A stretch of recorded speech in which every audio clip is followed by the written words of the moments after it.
Hello, welcome back to RC Pilots Lounge.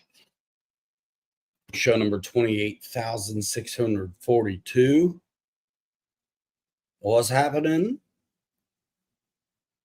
Sunday night, Vikings, Colts.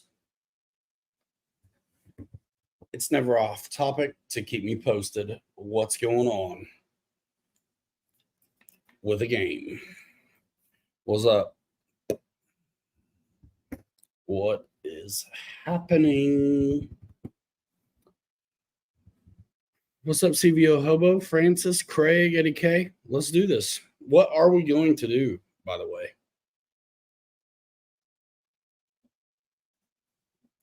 It's been a blowout around here.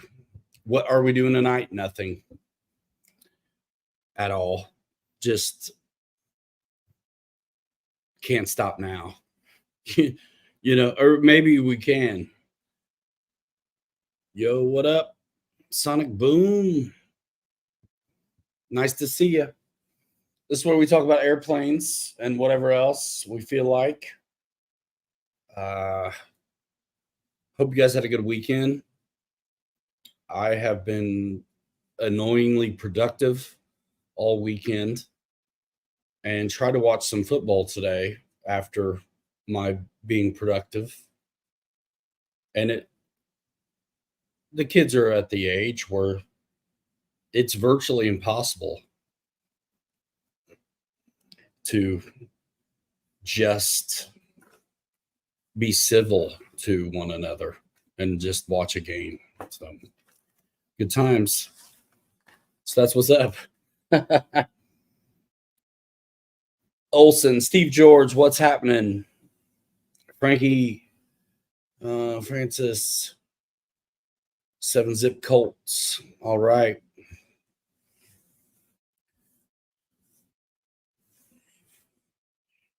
So you guys get to fly any? A man cave? I got a man cave. What are you talking about? Oh, for football? The thing is, I still weirdly like my family. I just want to enjoy them when we're all together. And they're just little still. So they're crazy. They're crazy. Absolutely. Got a maiden on your Spitfire? It's floaty, right? That's the thing. It's floaty.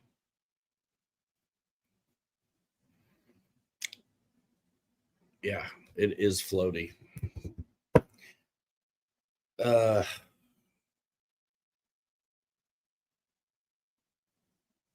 Olson flew Friday and Saturday this weekend. Kind of cool, but no wind. Too light. Yeah. Dude, honestly, I feel like a paint job would help that thing. Just make it heavy. Just a little bit. Even just loading the nose up. T-28's amazing. I want another one of those.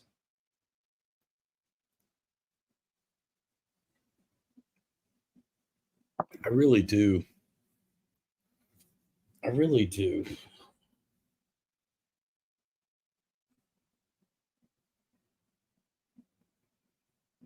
I'm thinking about what to play with today.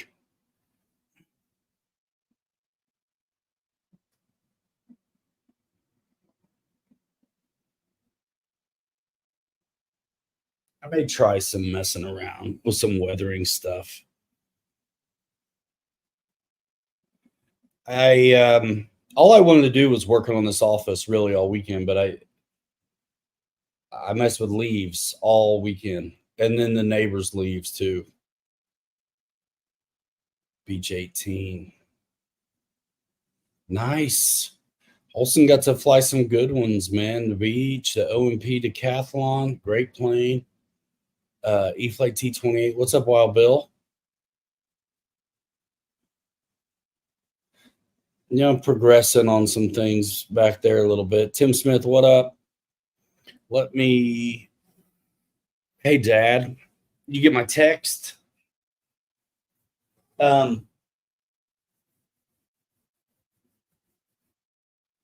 Bill.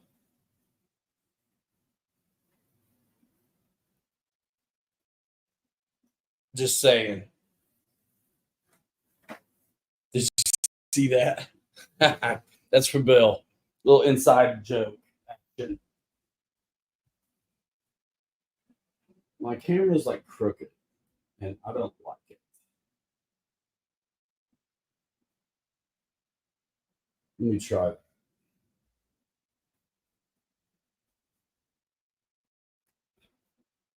That's cool.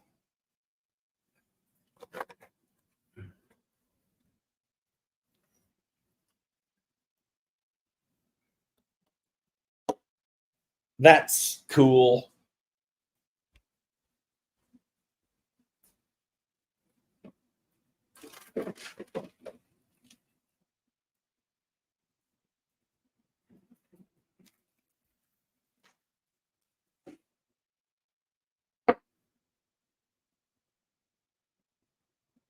Okay.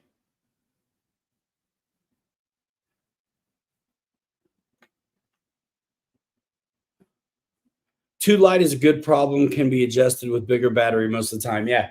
The 1.6 Spitfire, though, I mean, I'm pretty sure Eddie K's got some bigger batteries. I mean, I've flown it, and I've flown smaller ones. And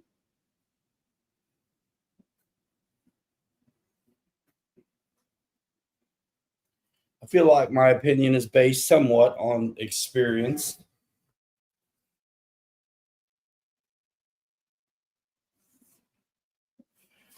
I think I may play with some weathering a little bit. I'm gonna get a. We're good. I don't need to go anywhere. I always keep blister pack around because sometimes that's nice too for putting stuff on.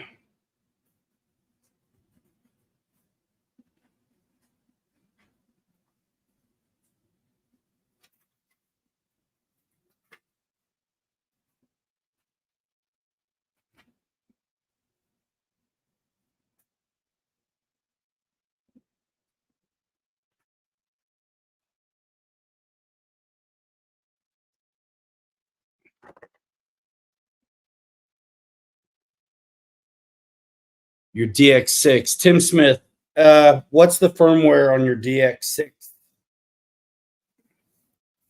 Tell me. What firmware update? What's on it? Also, have you set up throttle cut?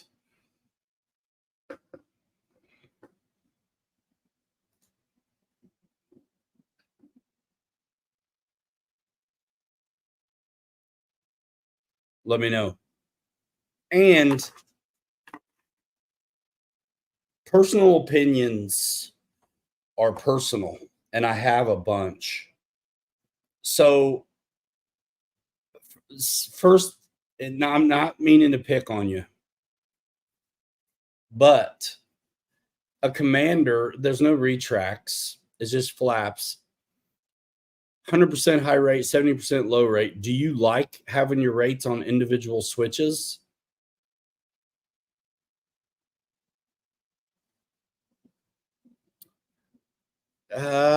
Olson, I could tell you exactly what the stock stuff is at another time when I've had a minute to source that information. But basically, do you like the stock feel or are you wanting to stiffen it up? Rates on one switch. NX6, even better. What firmware is on it though? You just want AS3X? Well, then you don't need to get into forward programming. So are you saying you don't have AS3X?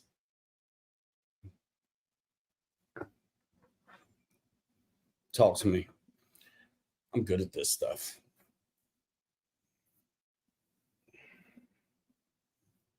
It's almost like I could have a hobby shop or be an influencer or something. Weird.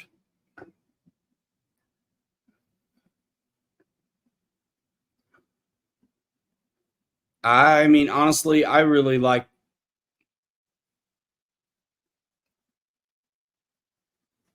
stock is fine. It depends what you want to get out of it. I think when you stiffen up oils, though, it's kind of like when people change A arms from the plastic that flexes to metal. It's like we're just going to break something else, you know.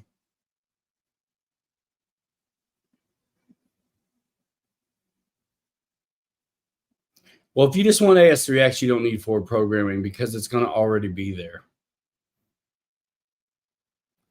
Is it a bind and fly?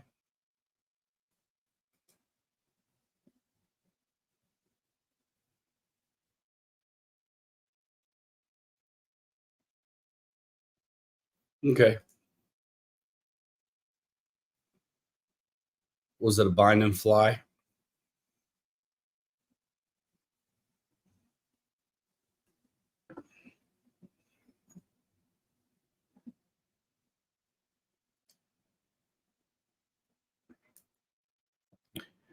So, I mean, the manual will tell you how to do it the old fashioned way by flipping the switch 5 times. You have to make sure that you're in high rate when you do it and that throttle cut is set. You should be able to get in forward programming as long as you have throttle cut set if you want to do it that way. You have to set up flight modes.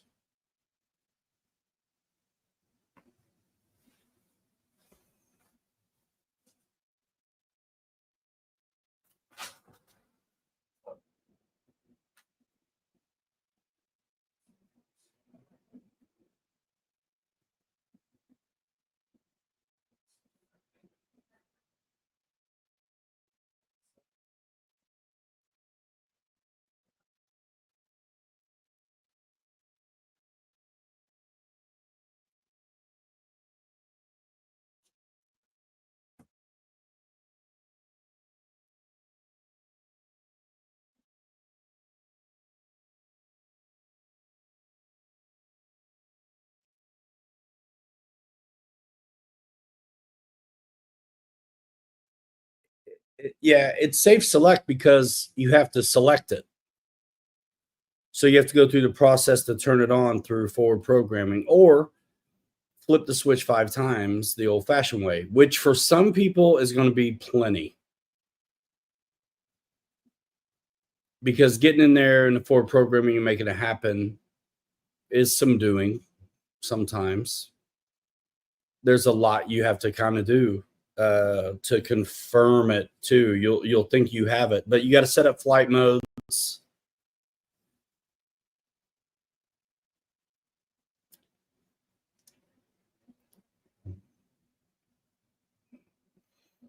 Okay, did you set up a throttle cut? Throttle cut's got to be set and on. And if that doesn't work, then forget the profile. Start a new model and just set it up.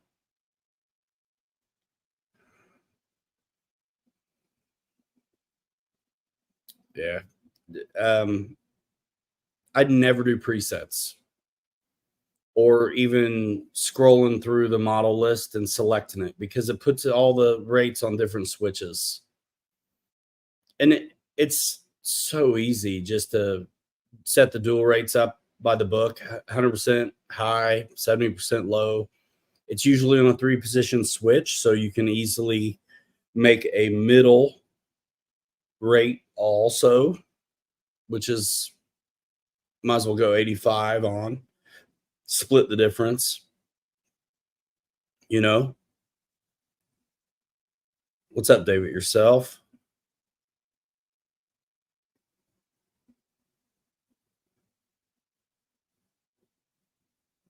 Yeah, try that, Tim, because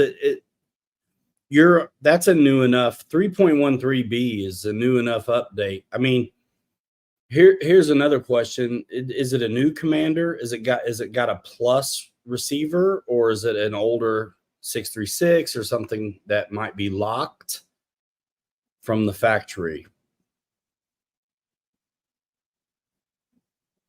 And if it is an older AS 636 or a locked one, it has to be unlocked, but that doesn't make sense because you should still be able to set up safe. even if it's locked.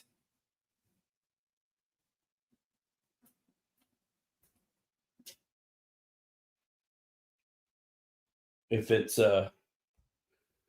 bind and fly. What's up, Evan?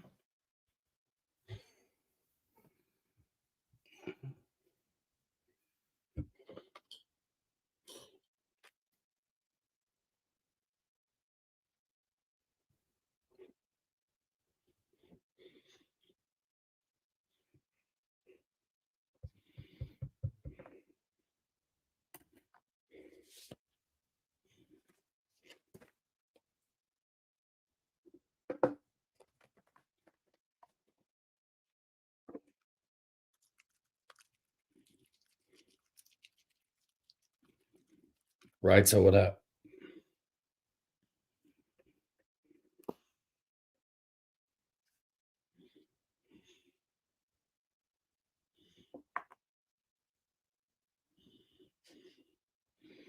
I'm gonna play with a little bit of this known oil on this F86.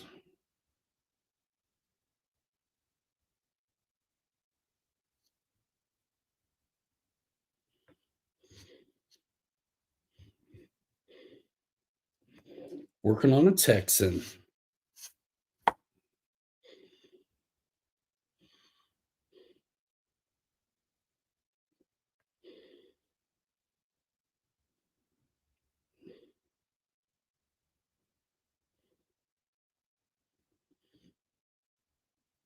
I'm just gonna bring out the panel lines a little bit. Air 631. Yeah.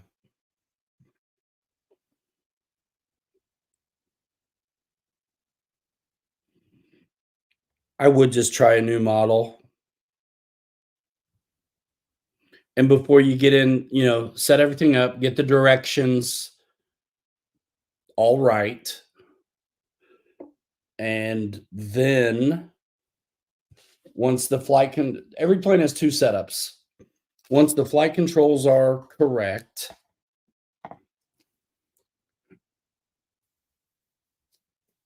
you can rebind it, and you really sometimes should. And set your throttle cut up, and then get into forward programming.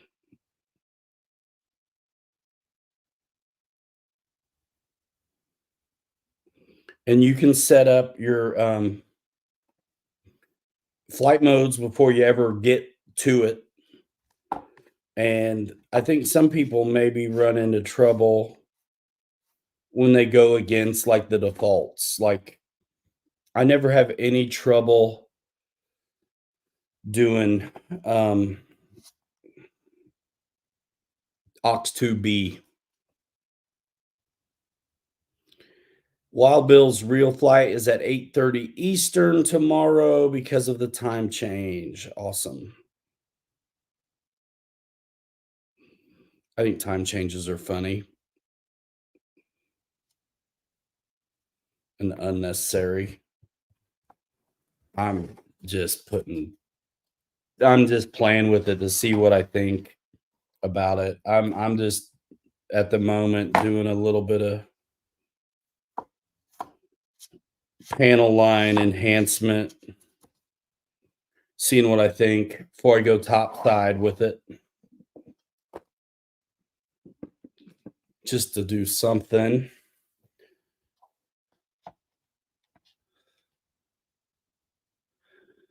Tim Smith, I mean, throttle cut, I think a lot of us probably put it on H, but I think it can be about anywhere.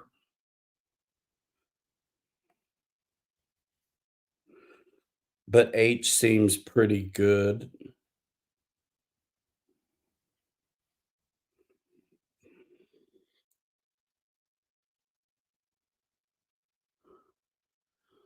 What's up, Kenny?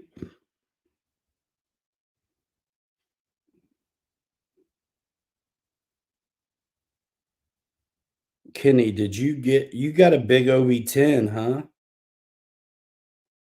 Did you get it yet?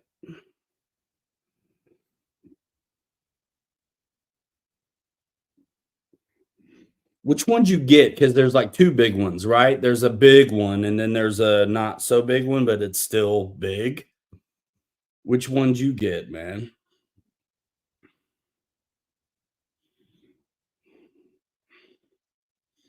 Which one'd you get? How many of you guys got the Sportix? Anybody interested in that? Um, just bringing the there's just a couple panel lines along the leading edge here that I just given a little life to, seeing what I think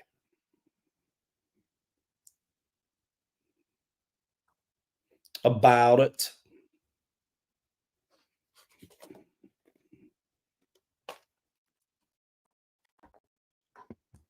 You put throttle cut on D, which is where the flaps want to go generally. But if you, I mean, it's doable, I suppose. I don't fight the defaults. My flaps are always on D. My rates are always on F. My throttle cut is always on H. And retracts are always on the A switch, channel 5. This is known oil. Citadel Shade known oil. Just Amazon stuff. It's not really paint, it's just kind of like it's like a wash.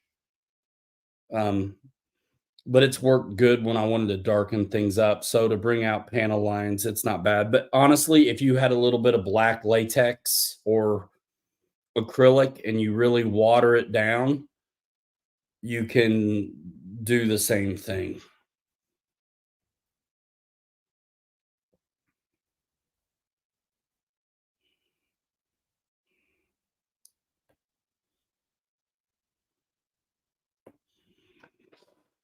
And I just thought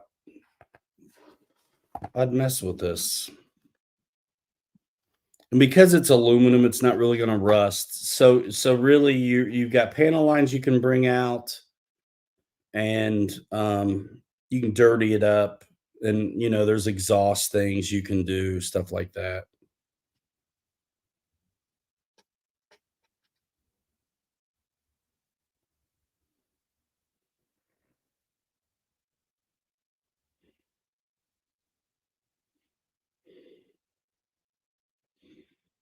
A lot of times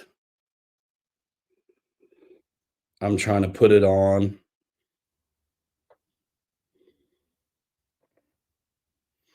and then kind of wipe it off at the same time.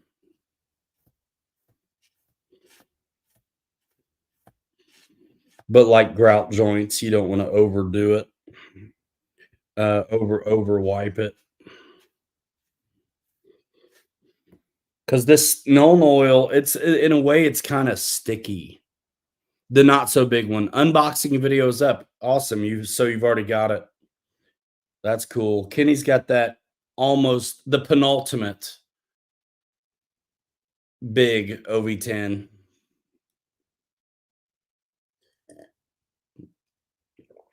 Nice. Unboxed it on his channel. I'm sure flights will be coming soon. Sometimes it makes sense to almost get things wet first, and it'll run better in the line sometimes.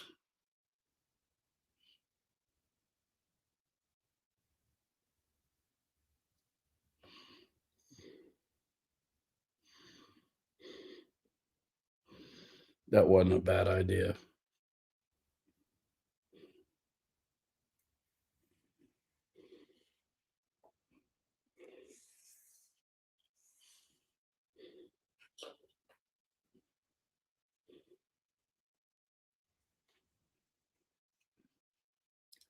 Just a little bit of wet first.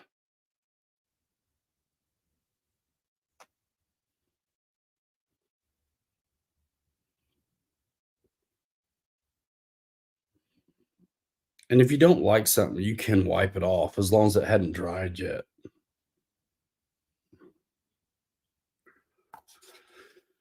What's up, Mount North Sea? Did I say that already?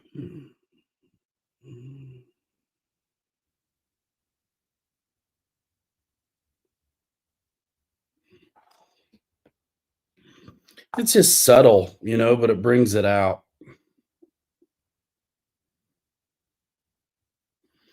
If you think you got too much, dab it off. You know what I mean? Dab it off.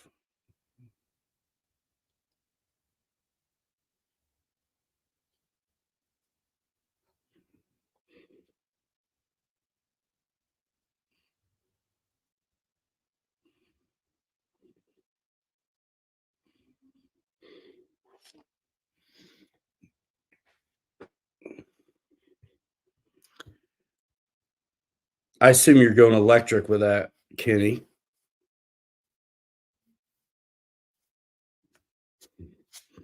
And if you don't like it and you're dabbing it off, go with the airflow because it will leave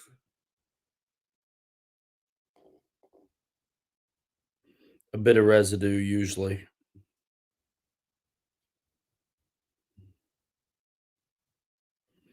Yeah. So what'd you guys say about that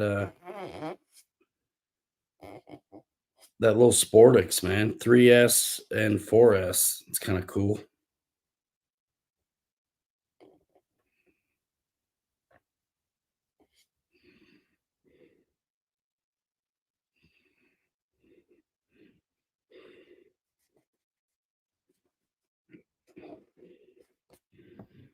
I don't always like what I get.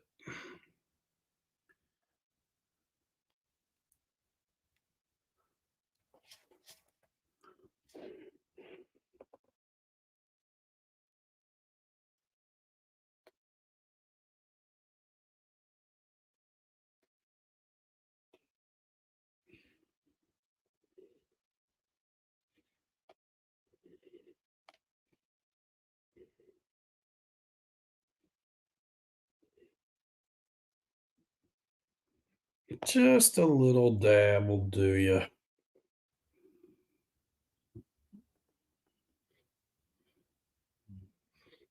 Little dirt and grime never hurt anybody. I like the color too. P&P Electric. Awesome. Yeah, dude, 3S and 4S. I mean, at 1.1, that should be a ripper on 4S. It looks like fun. It looks like a symmetrical airfoil too. So I think it's a really good, kind of like a pattern trainer, kind of thing.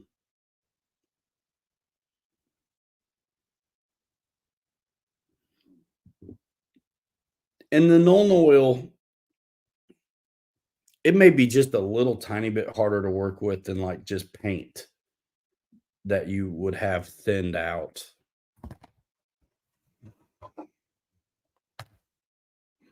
I know that's going to be too much.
Just a little dirt.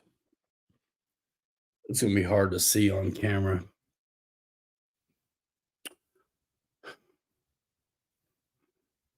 It reminds me of the old Artisan. You guys remember that?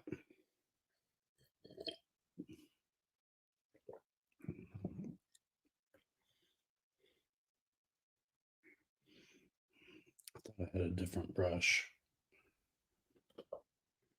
It's too big.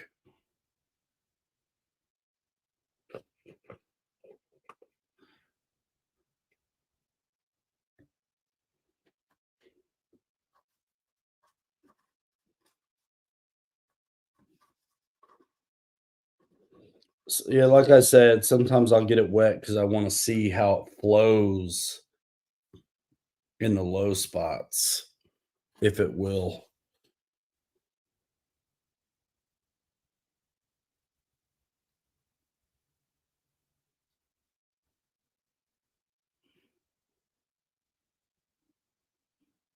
Just to break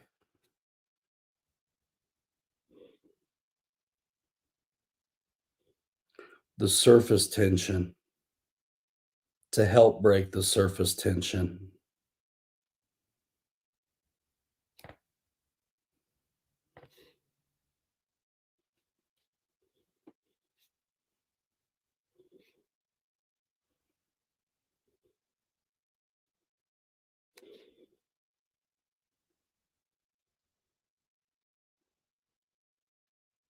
Because it does seem to flow a little better that way.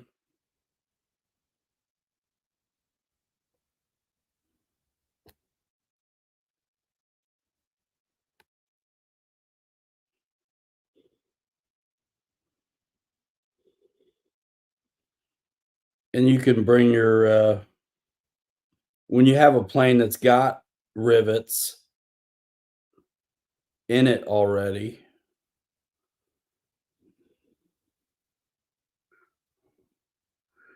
you can bring them to life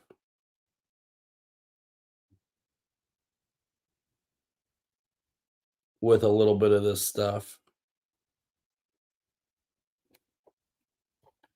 because it collects. Yeah, I don't know if I'm gonna get a cam out on it. Um,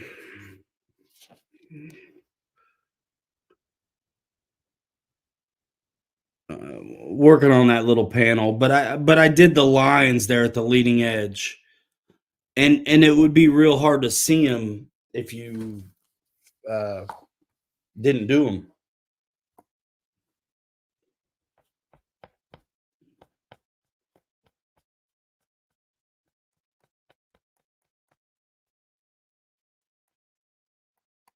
And some planes are going to have so much of a foam texture that treating it like a wash will give the foam away.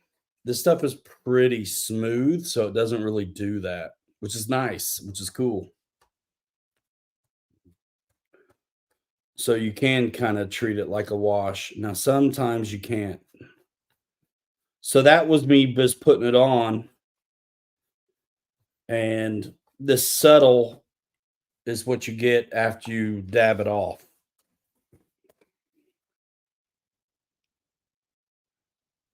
Yeah, I mean, yeah, it should fly faster now. When I put on new body clips on my races, I always do better. Yeah, I always do better when I have fresh body clips on.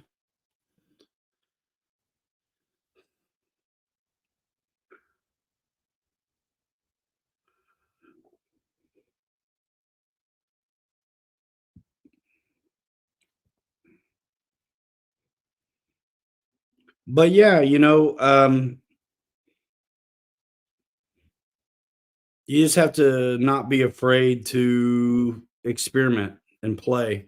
It's not like I've never done this with the Nuln oil on a plane yet till right now. So I was playing around some of the areas that have panel lines and rivets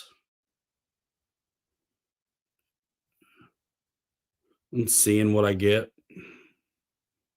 Just subtle things.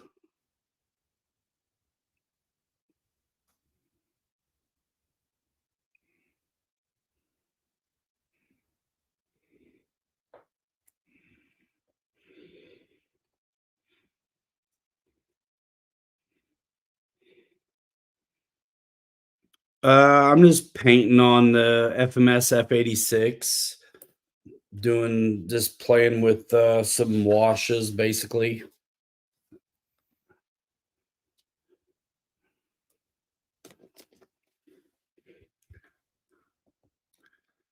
It's not a lot, but it's something. You know what I mean?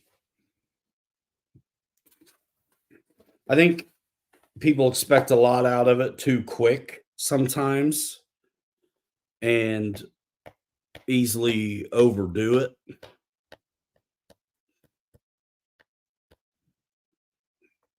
And I don't want to do that because I want to see, um, I don't want to overdo it. And I also haven't done it, like I said before.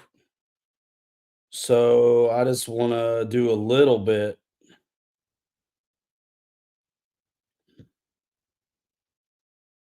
at a time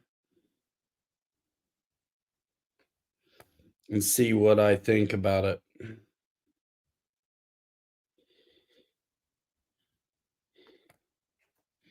I've played with it on the vehicles a little bit, but that's about it.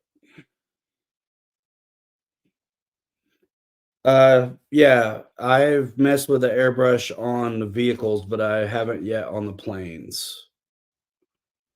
And I will probably learn it more I got some airbrushing I want to do to a couple of the vehicles that I'm going to experiment with that first.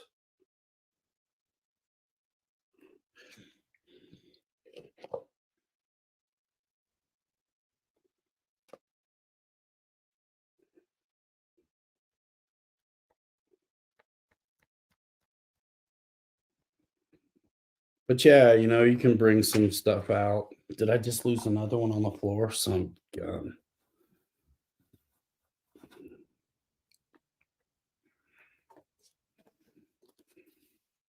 This one. You can even see it from there. There's just a difference in the sheen. Ah, that salt chipping is neat.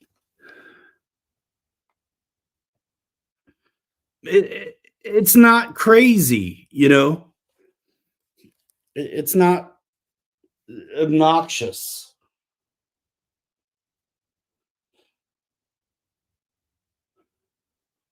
And honestly, I've done washes on entire planes where I had like colors mixed up and put it on the whole thing and then clean it off. And the details always soak up the whatever the wash is. And maybe I'll do that as well. It's a little faster, a little less precise. Do I clear coat after? I do on the trucks. And sometimes I have on the planes if I needed to. When I did the salt chipping on a plane, I had to because the salt on a porous foam B26, you couldn't ever scrub all the salt off. So it just looked kind of white. And um because of that, I had to put like urethane on it to kind of when it was wet, it looked fine, but when it dried, it looked like it was just white and milky. And so doing the urethane kind of preserved the wet look of it, and it looked so very much better that way. All right, so that was me playing with the Nuln oil, and I think it's great, but I'm not sure I like it for this.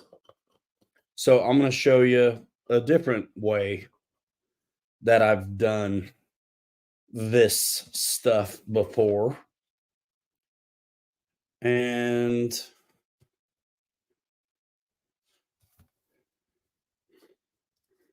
I mean, I've just been mixing and making and all kinds of stuff right here.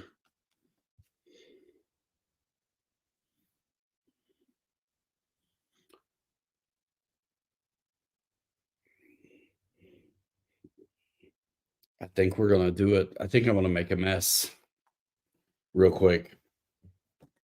And I'll show you what like a full wash looks like.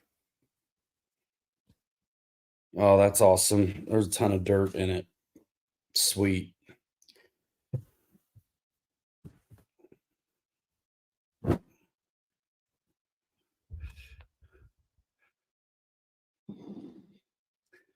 Watching paint dry.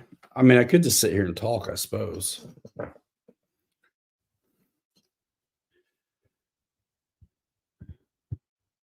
All right, man. So we're going to go for like, I'm going to show you kind of the whole wash deal on this one. So I got some black.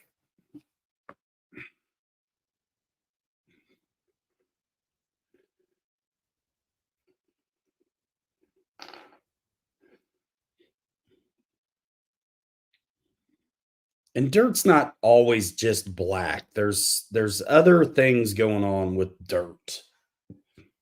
And even though it's a warbird where there wouldn't necessarily be rust because it's aluminum, a little bit of rust in with the black will probably be fine.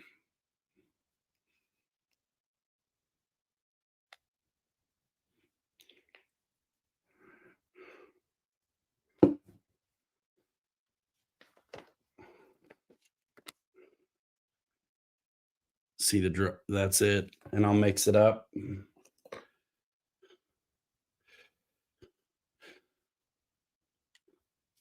So it's dirty. It's brown and dirty. And this is where it's not a bad idea to kind of get the thing wet, the wing wet.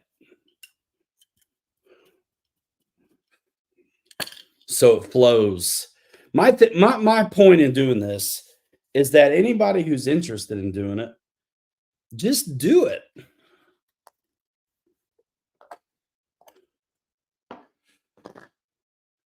The acrylic little paint. What? So, and this is dirty water. Who cares? So I'm just going for it on this one. So we're going to get it. And I've already done the Nuln oil in some of the panels, right? We're just going to get the whole thing wet. You're going to die. You're going to get the whole thing wet. Just so it truly is a wash and not a paint. Does that make sense? And this part's going to kill you. But don't get scared because it'll be all right. So I got this dirty, dark brown business.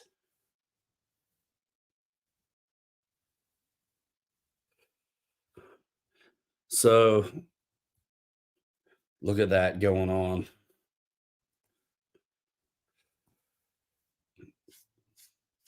And just get it everywhere you want it to retain, right? So panel lines, rivets. We'll do the flaps last. Panels, like I say, panel lines, panels.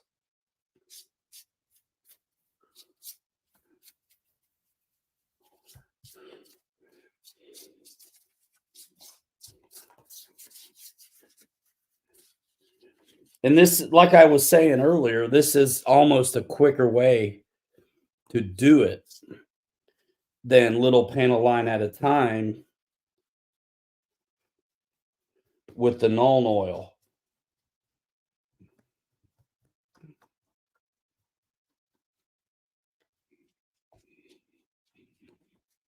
And we got enough on here that we can do the flaps too. And at a point, you want to go with airflow, you know, because if it doesn't all scrub off or whatever like that, you can get it how you want.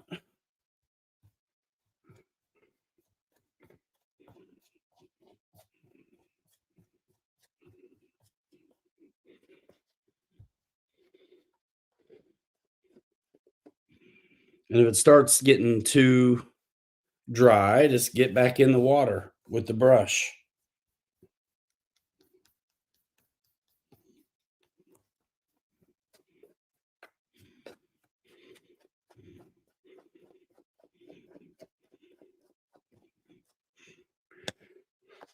All right, that's it. No, now you wipe it off. It's that simple. Now you can wipe it off.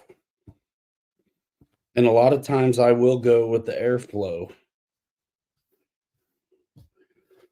And it's a process, so you'll do it more than once. You'll wipe this off more than once.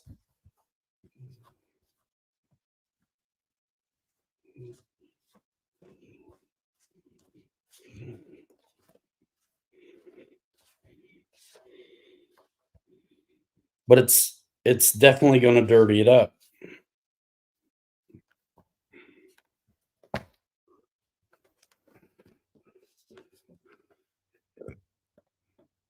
It's not even awful. You know what I mean? It looked like it was awful going on, but it's really not that bad. And then you can get a little more fine tuning with the way you decide to wipe it. The yellow really shows it good that it's dirty.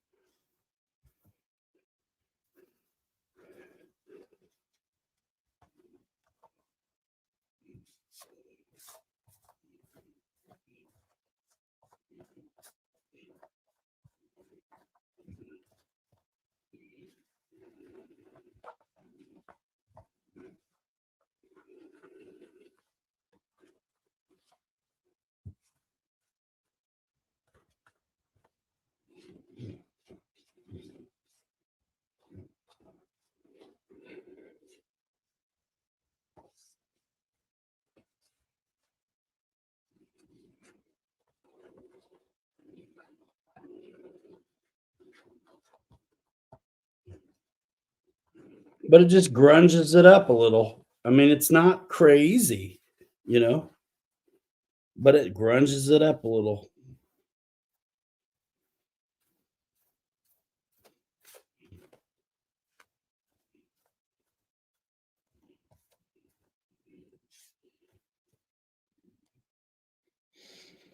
And all of the panel lines have a little more in it.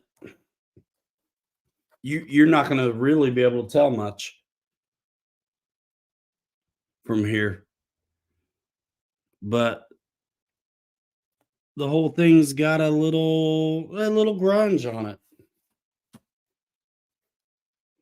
And the yellow, yeah, it's been knocked down now a little bit.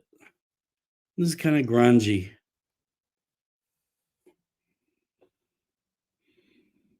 And this side really has no grunge on it.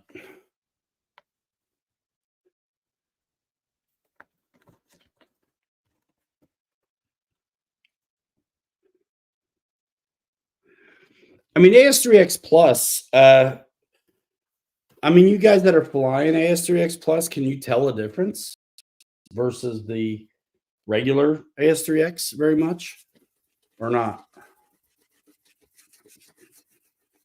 I'm just curious.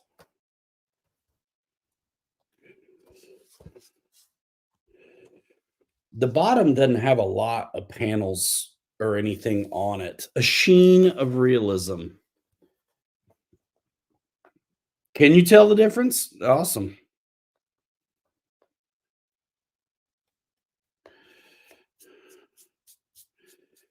I mean, if you'll bring out the flowers and that give away the foam process if you're also doing some of this. But I don't think that's the end of the world.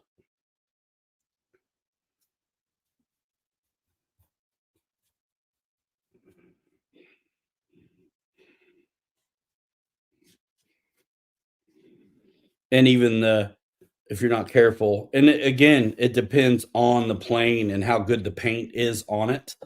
If it's going to bring out um, the foam texture of it.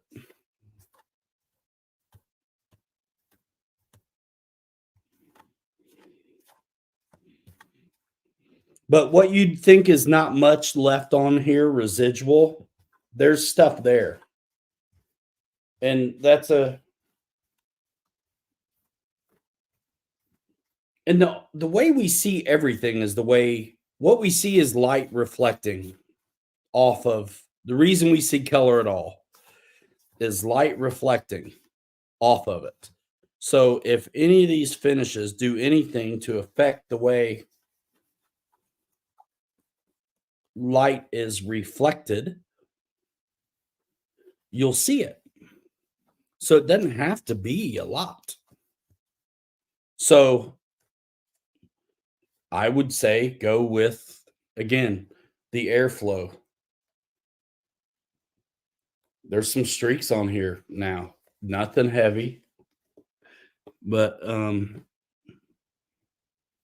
it's probably hard to see them, but there are some.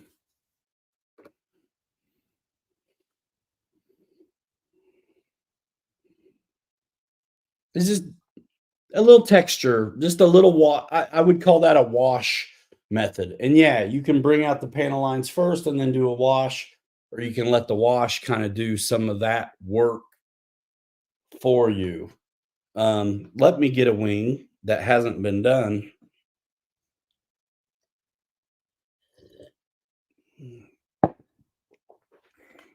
And put it up against this real quick.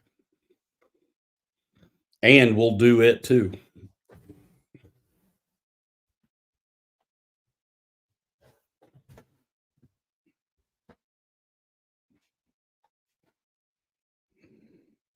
It's actually dirty a little bit.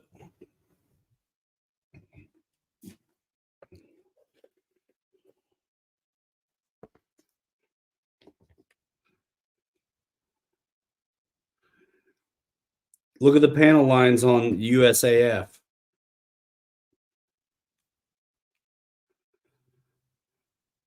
You see them. You don't see them on this one. And look at the yellows.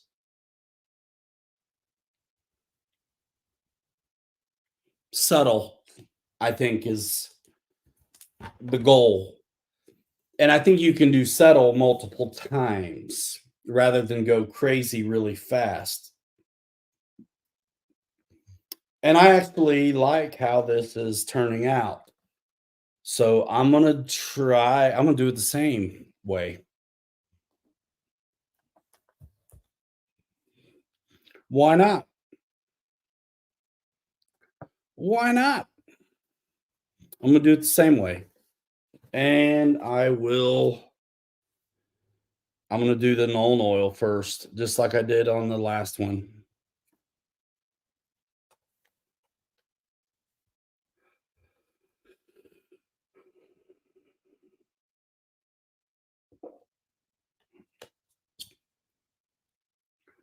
Okay.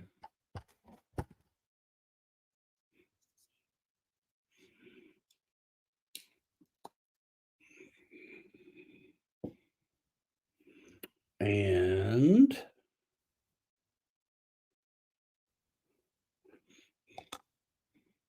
honestly, man, I just want to get it wet.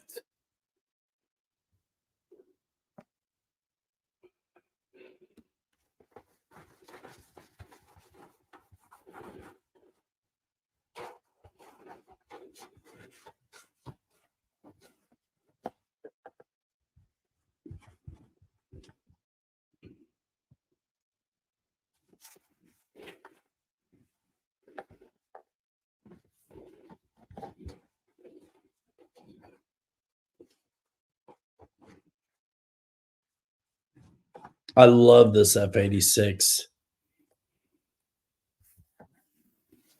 Yeah, I mean, if I've ever concerned with sealing something up, I use flat or satin clear coat.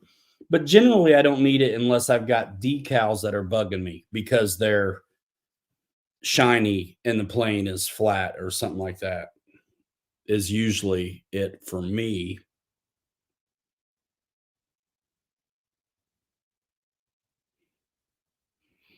But I kind of liked what the Nuln oil did for these panels. See, I'm better already. This is my first time, right? And I'm better already. Um,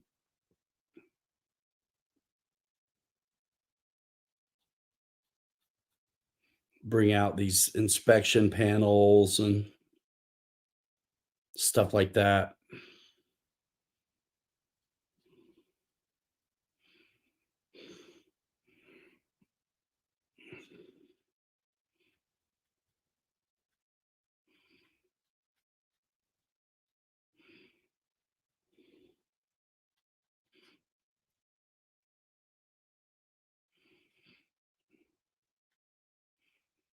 So yeah, I think it's amazing what a little bit can do. And I think new timers at this kind of stuff, um, you just get so wrapped up into doing it that I think it's easy for people to do too much.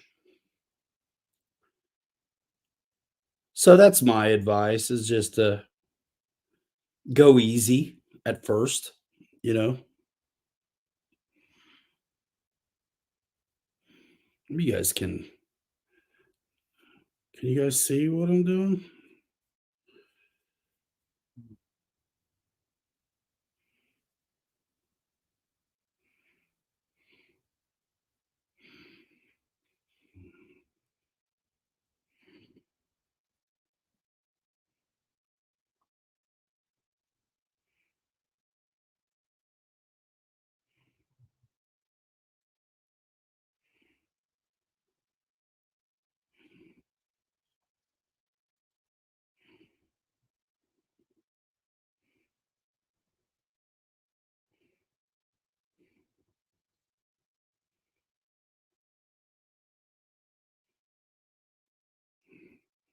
I dig it. Um, questions for why?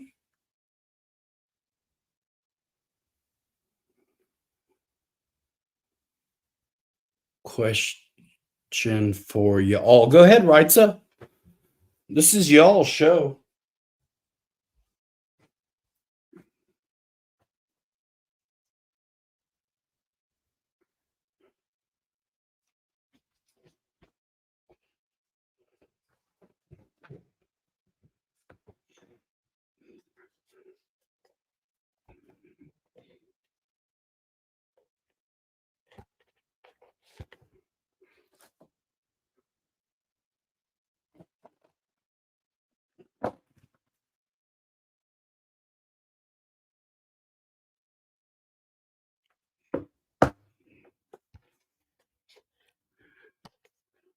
Oh, different Michael. Yeah, what's up, Michael? That's not Reitza. What up?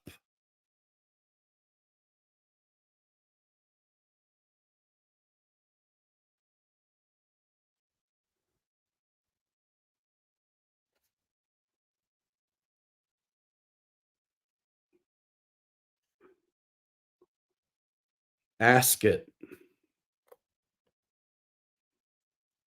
Boss just got in from the field, man. Cool. You get to fly, man.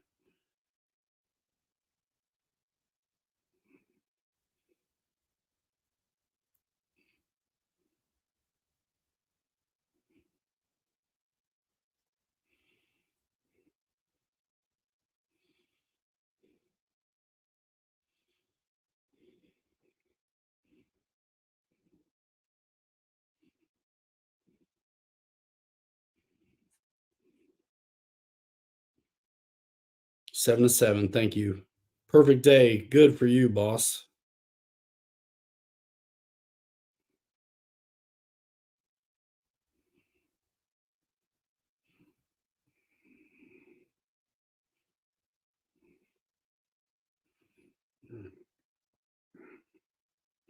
Somebody's getting a fly. That's great.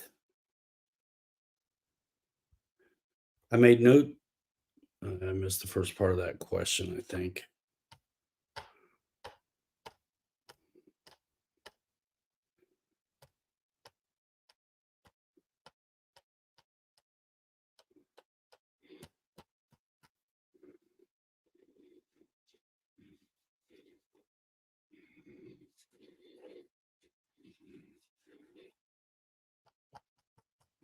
Now we're going to wash this one the same way we just washed the other one. I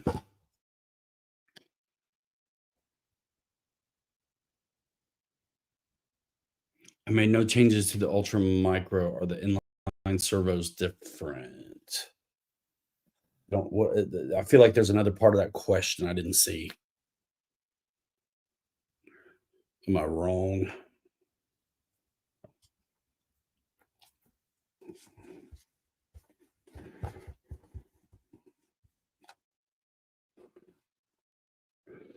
And you always got to be careful because this stuff will run. So make sure you check out the bottom of whatever you've done. So you don't have stupid drips on it. And with the panel lines, you just want it to get in there.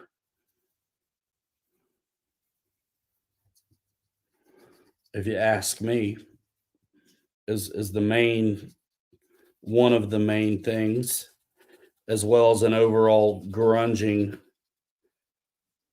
of the surface. And this is just how I do it. I don't know. There's other ways, I'm sure.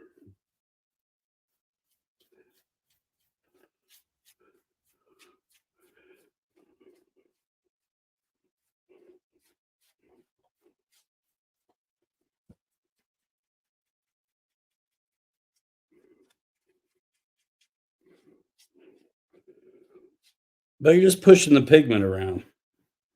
Nothing crazy.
And you're not taking as much off as you think you are. So don't get nervous that you're undoing everything you just did, because you're not. There's more there than you think. And the stuff in the panel lines, even though it looks like you may be washing it out, you're not.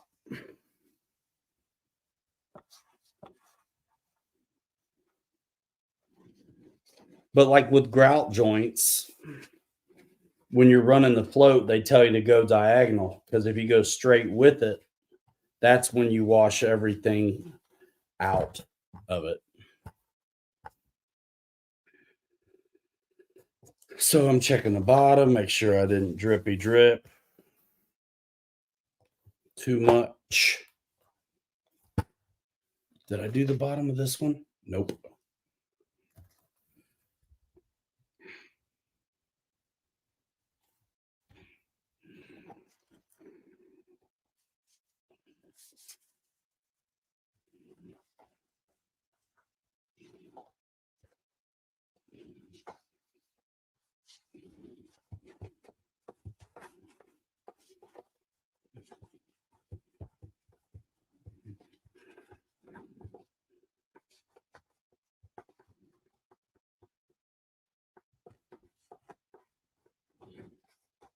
So that'll dry up and be kind of grungy.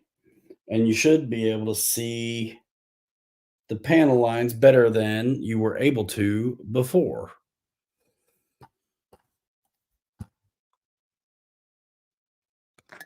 But if you're worried about it or you didn't like it, you can redo it.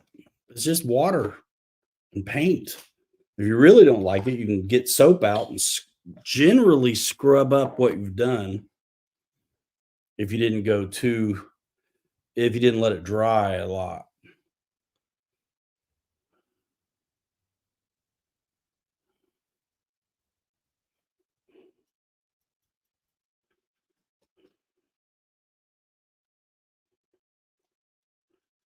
And I probably didn't let the Nuln oil sit long enough.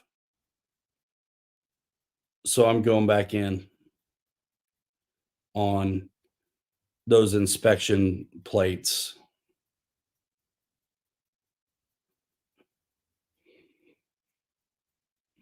It was my fault. Went too fast. Just like racing, I'm too fast, you know.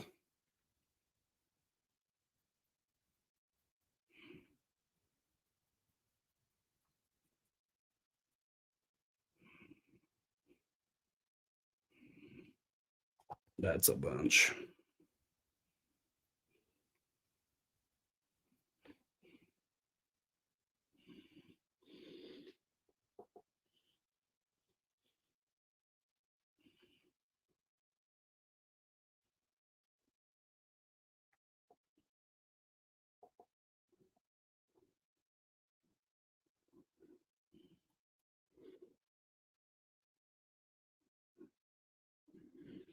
But I love how it runs, in the panel line.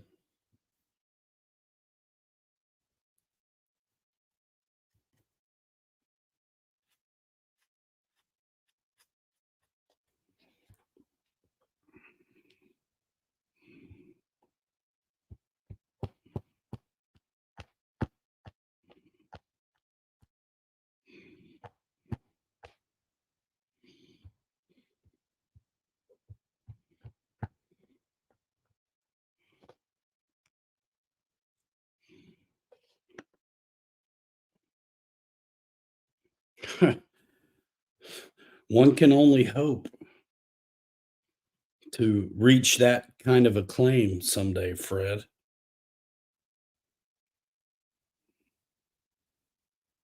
Usually movies are cult classics. He's managed to become one all by himself.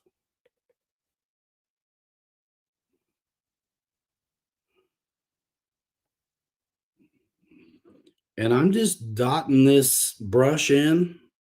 It's got pigment on it into the panel and it just runs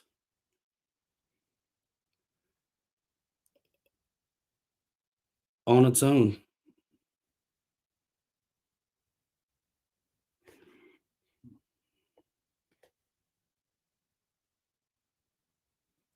Pretty cool.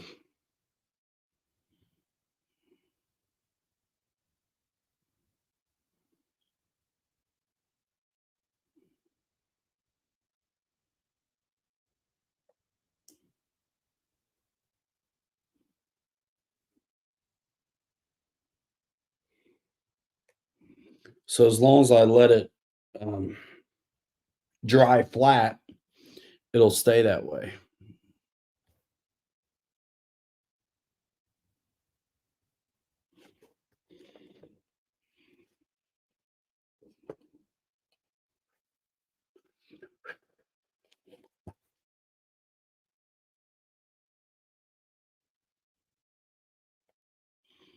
Yeah. Happy little accident, huh? We'll take that.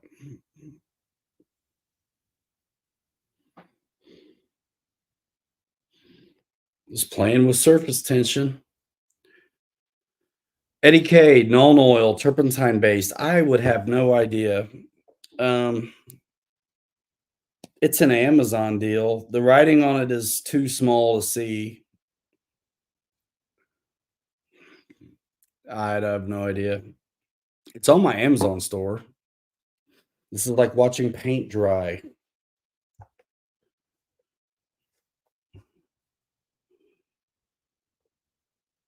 Well, kind of is, isn't it?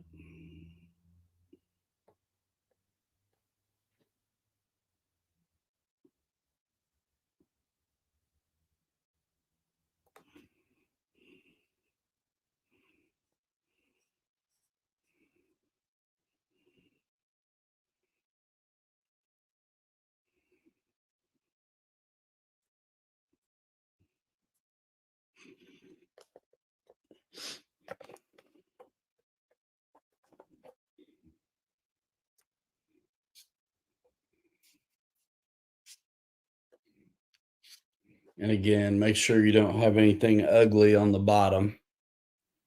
But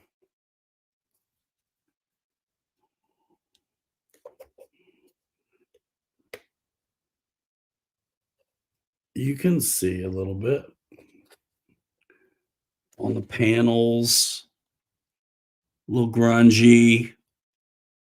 Some panel lines a little better if the camera would cooperate with the angles of things.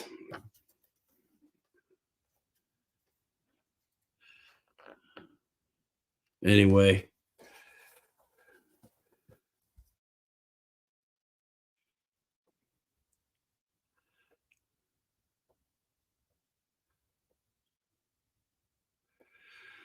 yeah, I mean, playing with this stuff, that's what we get. Just a little bit of grunge, a little bit of panel line. It's not as much as on the other wing, and that's my fault. But I can make it so, and I'm going to.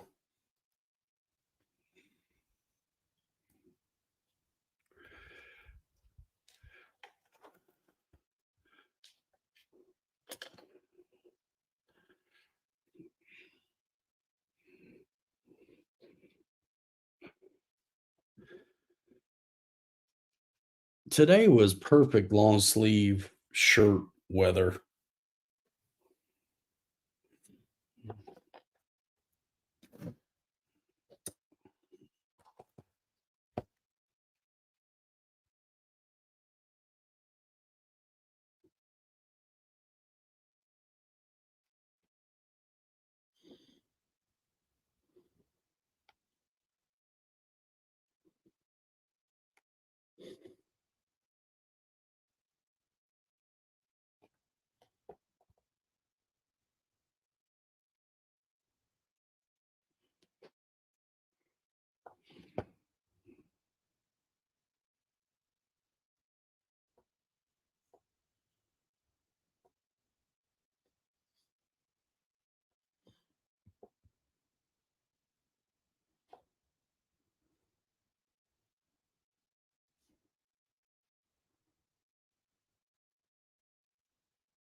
Shut up, shutting up.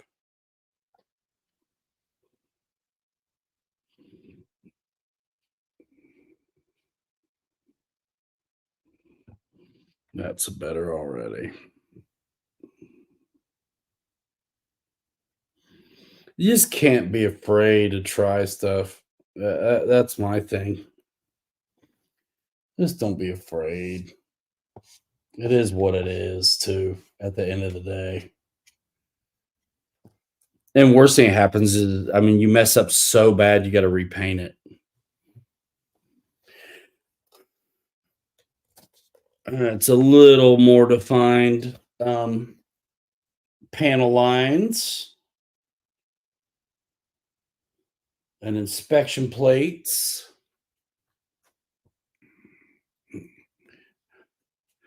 I want more, though. I want more.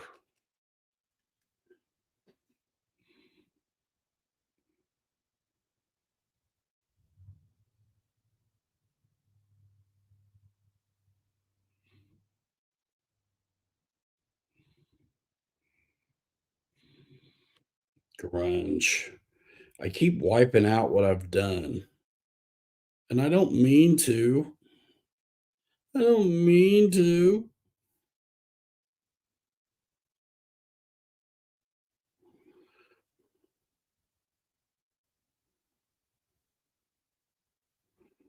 But I do.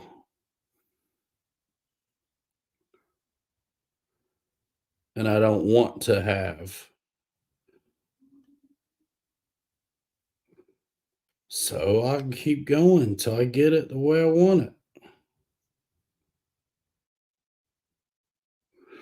At no expense to you.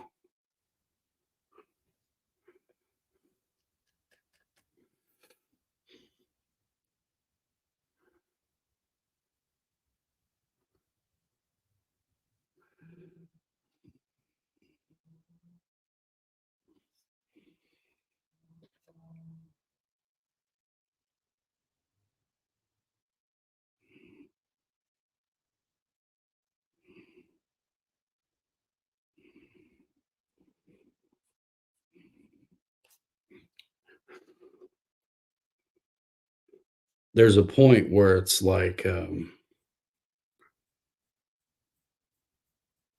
trust it, you know.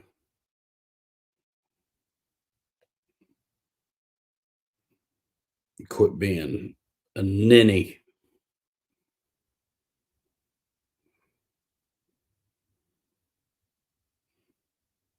You still in Ohio, Fred?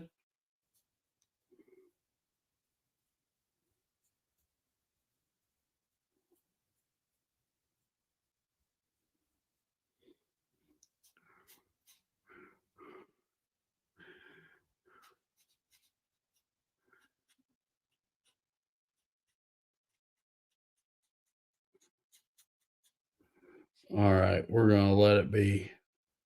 We're gonna let that be.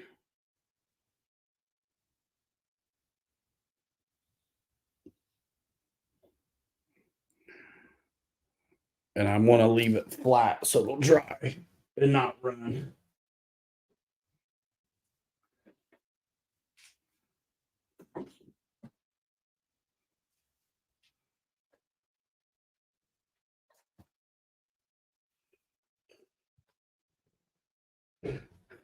Yes, Greener Shade RC. That is the wing from the FMS F86.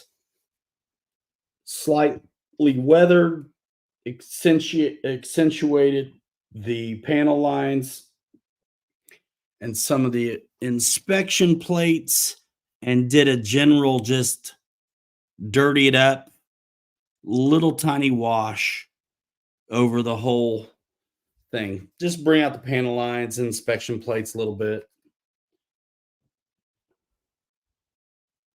Nothing earth shattering, but I wanted to try it. I've done washes before on planes, but I haven't done it for a while. And I've never had so much to work with. So I thought, you know what? Let me try.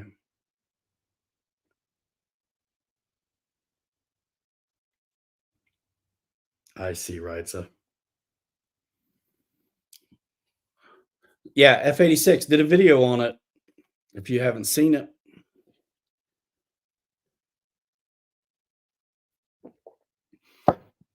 been doing some weathering on this thing. And if you guys tune in the Thursday show, you saw the red Travelogues looking fantastic. Oh, nice, Philip. What's up, Sergio Morales?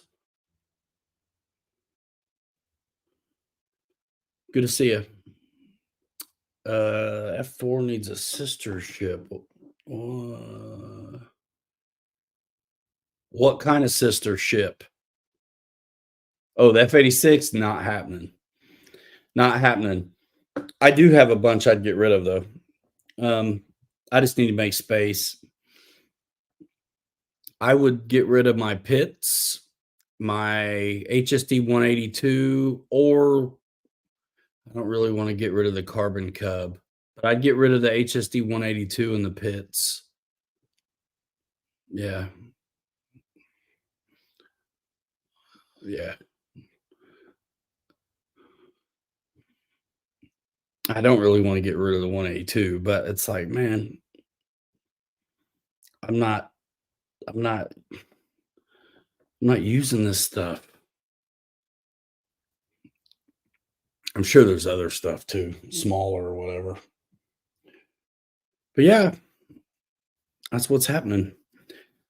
So what's up, man? Is it halftime in Minnesota? Nice, Wild Bill. Richard Hensley. What? Selling any warbirds? No. Do I have some? Yes. I actually want to kind of weather up that yellow Trojan, but being yellow, it's going to show it all more.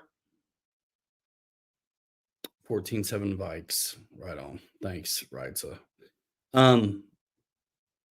Yeah, I don't want to get rid of the Carbon Cub. I kind of want to put lights on it. But yeah, I want to learn some things before I weather the yellow on the big Trojan. Eddie did a good job on his. I had to have to see it again to really remind myself. But I don't want to mess it up. And I got to start. I'm gonna. I really thought I might bust out the airbrush today because I've got some things I want to do to the trimmer's truck with the airbrush because I've done some brush effects on it. But you got to wait for Thursday for that.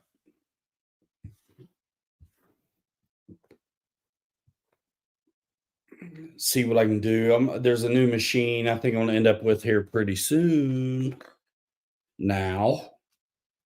And that's exciting. Is there a 1700 millimeter warbird that is not underpowered? Yeah. The Tiger Cat from FMS.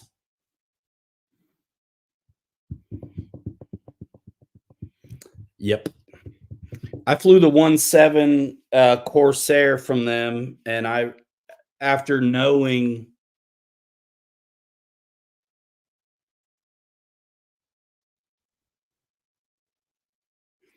you're not really Hawk to a girl. If you are, that'd be fantastic.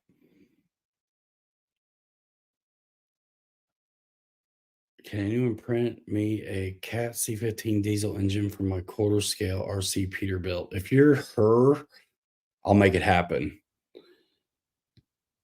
But you got to email me. And you got to, if you're not her, forget about it.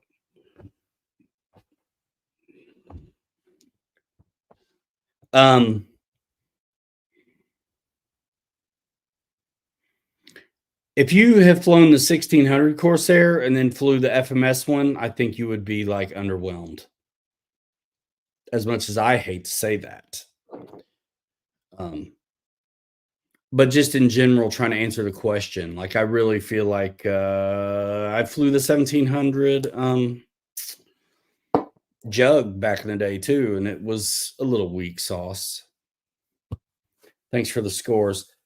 The 1700 Super Cub is sweet, not a warbird, but yeah, it's very good on 4S. It's very good. We're talking warbirds, and I think the 1.7 Tiger Cat, and we were also talking 1.7 size.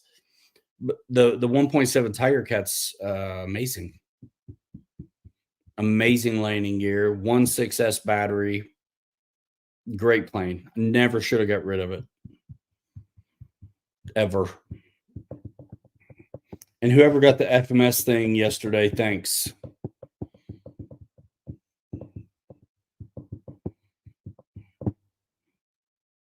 There's no way that's Haley Welch. info@pilotryanmedia.com. Email inquiries.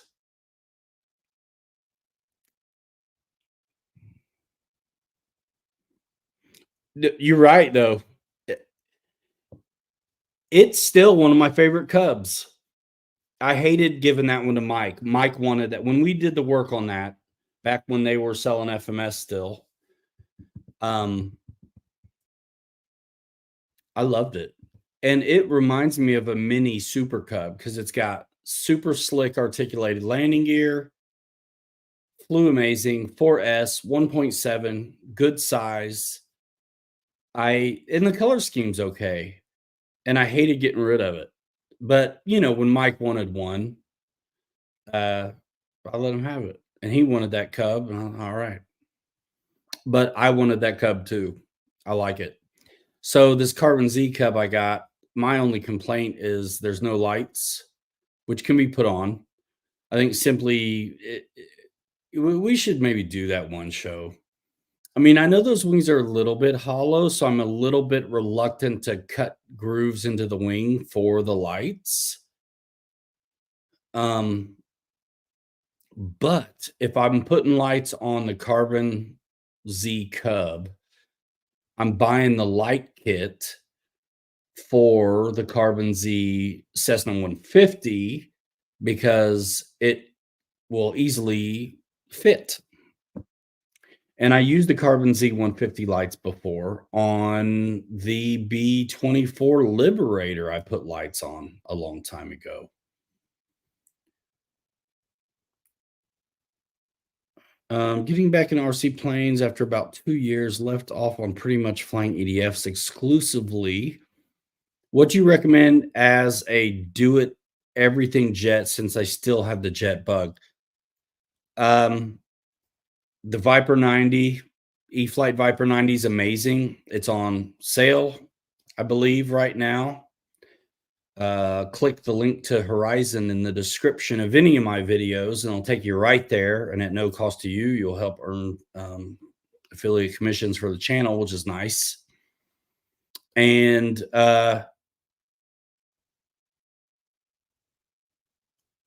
the Viper 90 is a great sport jet. The FMS 90mm Avanti has had some really good reviews. I haven't been able to fly one yet, but I definitely have flown the Viper 90 extensively and some other Avantis.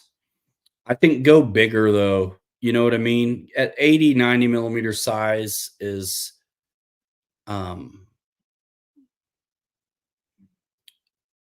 but are you her?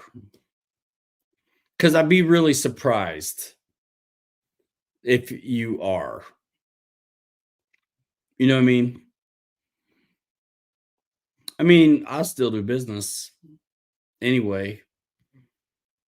And we got to be able to find the file and all that kind of stuff.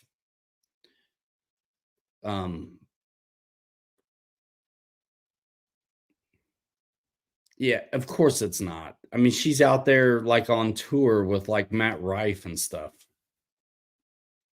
sitting around watching dudes like us on YouTube, like one guy with his head cut off in the shot in a mess on the table. Or see Jet Lab. I mean, it'd be cool. Custom 3D print jobs are $2,000.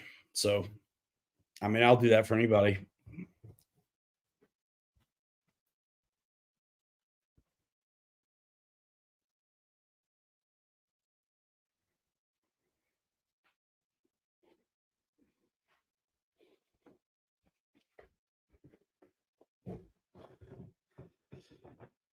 Writes it is finished at Tamiya 1/14 scale Kenworth.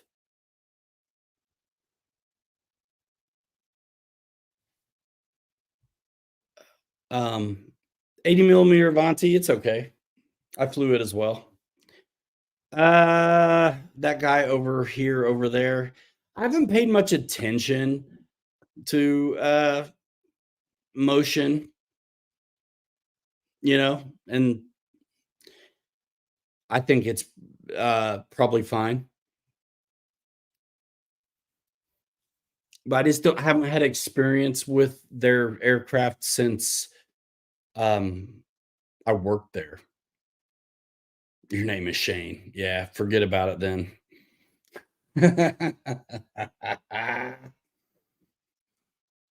um, it's probably cool, that guy over here, over there. You know what I mean? It's probably cool. It'd be cooler if I had flown one, though. Monkey Business can do custom 3D print jobs for. So when I say that, it's because I've been doing crawlers. And so the chassis, the kit, the radio system, all the things, basically what it means is I don't want to do it for you, really, is what it really means. But if you wanted it bad enough, I'd build a crawler for you. I have no idea about this construction thing you're talking about, but the the files might be out there. And if it's just a random, if it's just a print it and no paint, no finishing, and the file already exists, I'm not going to CAD one up. Then of course it's not $2,000. $2,000 is completely build a crawler kit and make it work with a body that doesn't exist on the market, like this or like this or like that or like that. That's over there. this in the place for it. I don't even know exactly what it is. So info at pilotryanmedia.com. Send me an email what the thing is, and then I can see if there's a file for it out there, and we could go from there and see what size you want it, that kind of thing. Or Monkey Business is doing it for 50 cents, he says. You know, Conshindo Evolution, which is the only plane I didn't sell when moving. Yeah, there's a lot of good out there, man. Sport jets is what you'll be looking for. I've got a few videos on the Viper 90. The Viper 90 flies so good that you can flip thrust reverse in the air when you're upside down by mistake and still recover.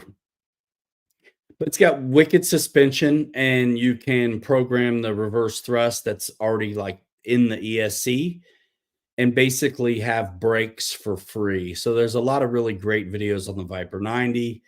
I think the Avanti 90, that's like bigger. I think the Avanti 90 is going to be fantastic. I don't have one, but it looks to be amazing. And I wish I had one. And I have a link to FMS, by the way, in my description as well. Use it. It's a cat engine for a semi truck, so he can build it. Wow. And the chances are there are files out there for that. Vern Snodgrass, FMS Avanti S70 is smaller, flies like its bigger cousins, and handles smooth grass well. I'm on my second one. That's cool. I thought it was too small and heavy on the wing loading, so I didn't like it as much as the bigger ones. But it is still a ripper. It's a good one. I like bigger a little, but yeah, it's a good one. It's a good one. No, not for 50 cents. There we go. Thanks, Pops. You don't have to do that, man. I appreciate it. $50 an hour for a prototype. Yeah. And CAD work would be something.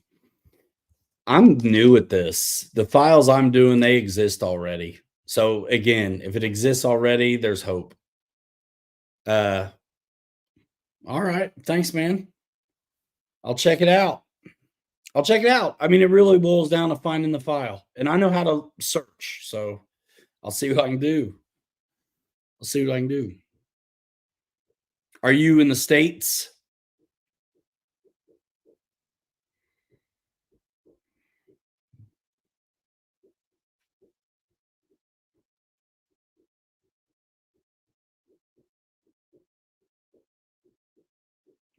Monkey Business says $50 an hour for a prototype. Yeah, buy Bamboo Labs printer. Also linked in the description below. And sign up on Colts 3D. Texas, awesome. Yeah, Bill. Yeah, this YouTube thing's been going great. I'm about to retire. It's fantastic. The Free Wing 70s lately, specifically the new F-22 or maybe the F-35. I had the F-16 they made, and it might be my favorite plane I've ever flown, says Jayhawk.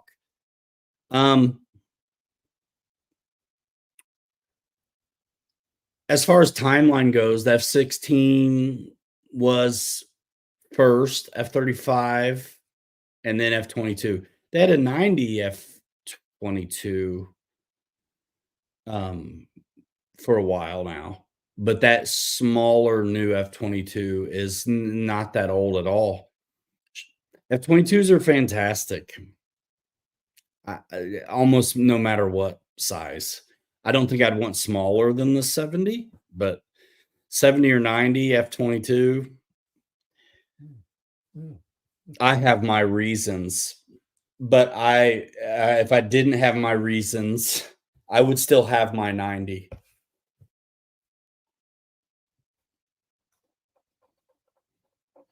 Know what I mean, man? Know what I mean, man? Yeah, I mean those are success. It should be a good time. Let's see how my wing dry up. I like it. It's still drying over there, but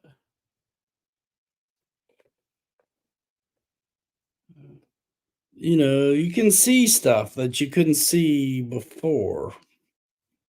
Gosh, the light sucks.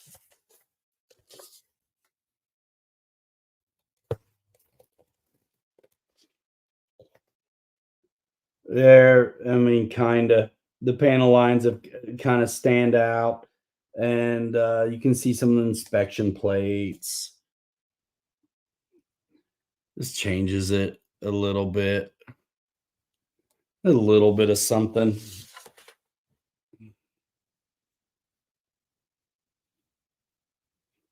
I think that one needs a wash again.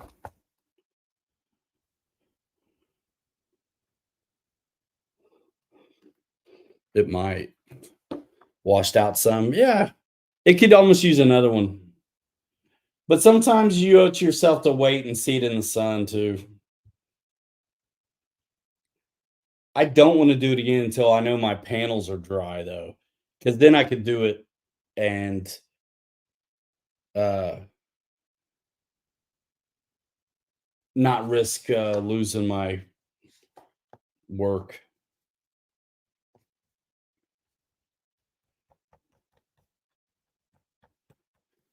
And I'm fairly comfortable with brushes and washes and things. I'm looking forward to getting comfortable with the airbrush. Actually,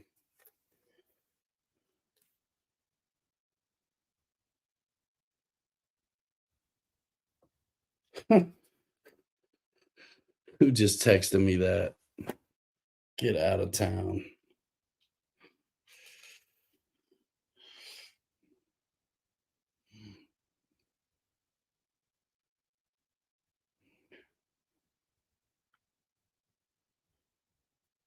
Oh, that's Eddie, isn't it? Oh no, Philip's got a video tomorrow that's devastating. Let's see. Put a turbine on an ultra stick, you'll love it. Wish I had more time for projects. Got my hands on a new inbox yellow aircraft Cap 10. Only jet I have is that Dynam Gloucester Meteor. I do have a turbine on the bench, but I'd like something more special. Wow.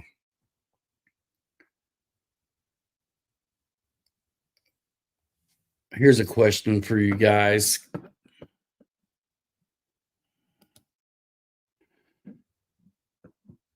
Quarter scale turbine engines, it sounds like. Not my territory, but anybody got any ideas for big turbine engines? For some massive jets? You're into some massive money too. See the fire extinguishers on there now?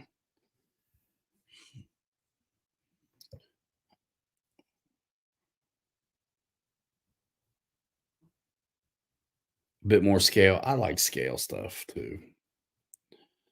I like scale stuff and dirt and rust on things.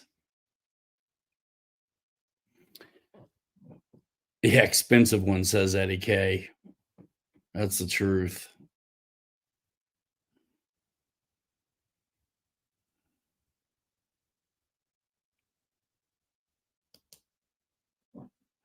That's the truth. 141. We're almost 2 hours in. That's probably about enough. Boy, time flies. It's crazy, actually. I can't believe it's been that long. I cannot believe it.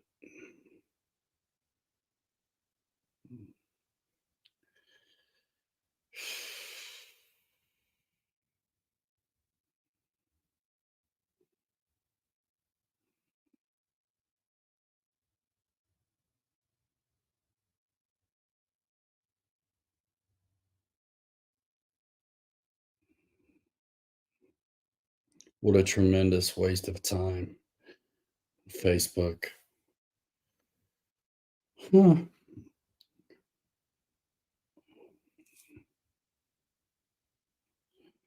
I have a new phone and I'm afraid to use it.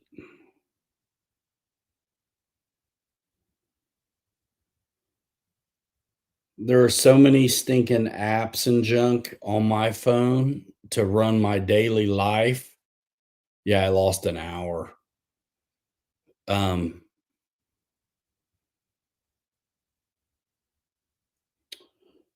um,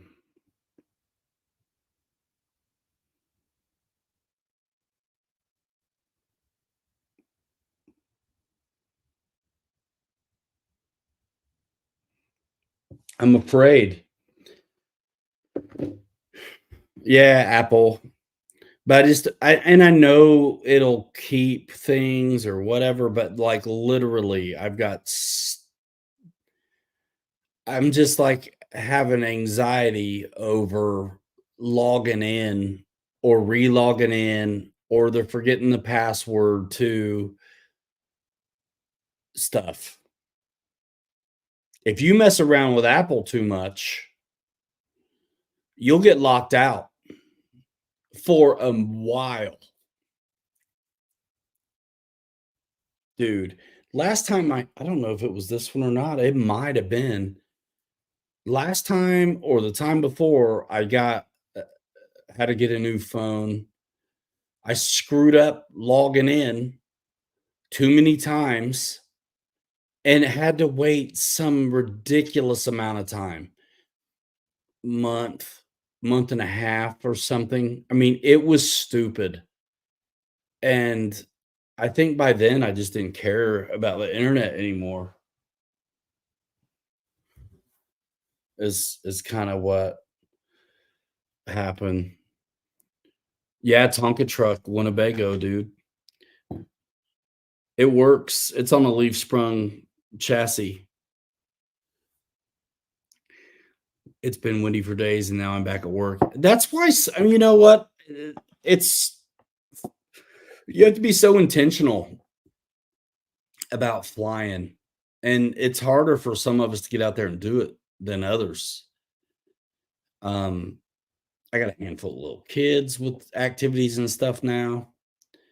And it's just harder. And so, it's nice when the weather's good. I've always filmed planes. I've been on YouTube since 2012 doing this stuff. And so coordinating with the cameraman, weather, things like that, because it's always been promotional material for them. Literally, after a year and a half of flying, I've been in the marketing side of it, basically.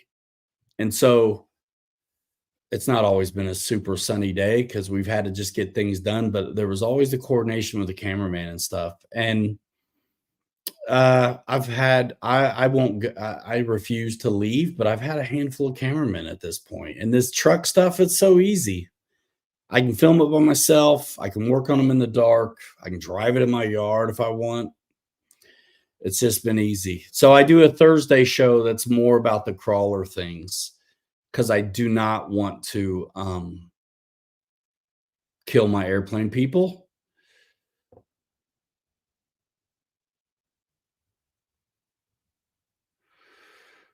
I know you're talking about planes, but I have SCX-10 Rubicon, the 10-3, and there's a rod in front of my steering, and it messes with it. Um, can you explain a little bit more, maybe? Absolutely, Eddie. Yes, man. I actually wanna I'd like to take I'm probably not the only one, wants to take Tuesday off, uh, to do all kinds of things. I gotta get my wife's car in and stuff. The rod that goes across to hold the axle better.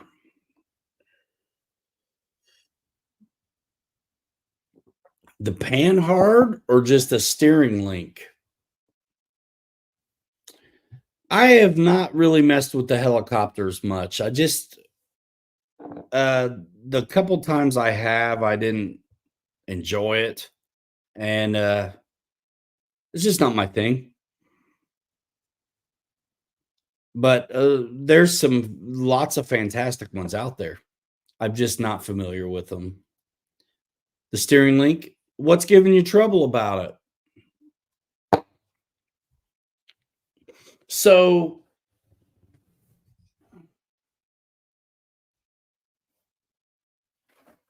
now this is a 10.3, but it's straight axle version, but it ought to be about the same. Is it coming unscrewed? What's it doing? Horizon's got a couple smaller helicopters for sale. What's up, Roy? I mean, if something's not holding its bolts, then it's probably stripped out, and you may need to replace something, perhaps.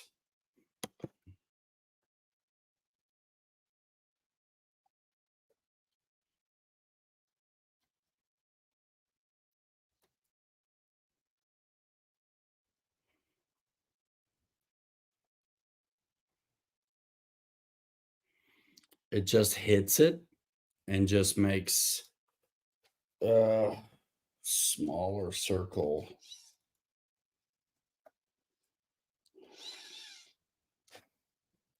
What hits the diff? Did you make sure it should have links on it that have they're not super straight rod ends. There's like a curve to them. So make sure the curve's the right way to give it the most clearance. Did you build it from a kit or is it stock?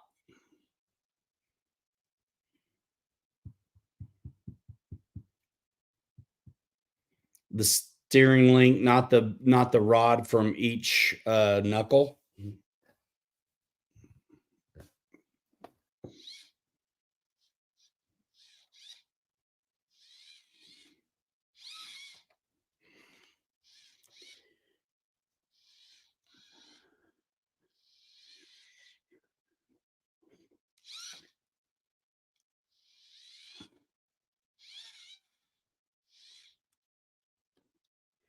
I had to do some work on mine, but I changed the servo. Did you change the servo? Dead stock. I mean, you don't have that much steering?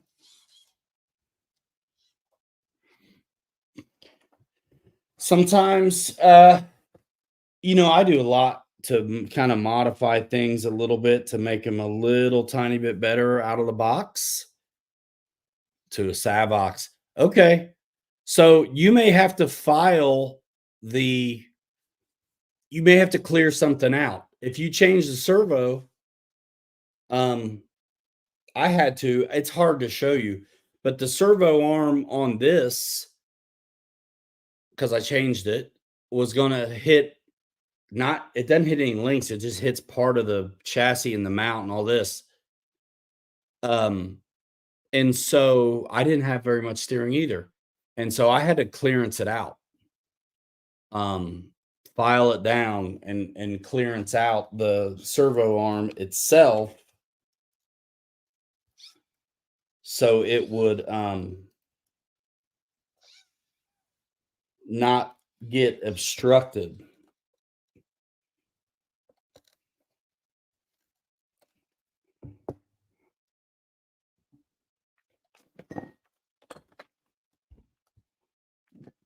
These things are so heavy sometimes.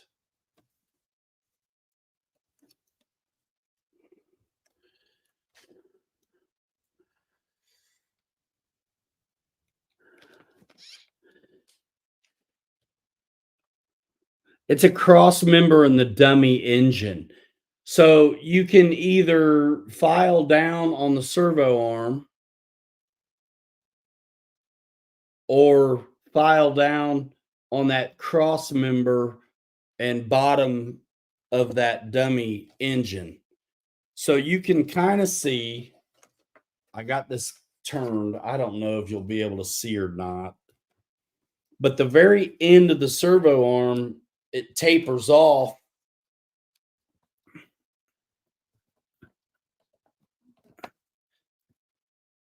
See how it's not blunt anymore? It kind of tapers off to an edge. I grinded and filed that top side of the servo arm, and you know what I mean if you got this issue. So two options: servo arm off, file it down, or shorten it. I wouldn't shorten it. File that edge off. Um, if there's any way to use a washer or something and space up the arm off of the servo spline, you may be able to clear it without grinding on the servo arm, or you can grind on and try to clearance that cross member and fake oil pan or whatever is in the way. Yeah, I don't know if you can space that servo up or not.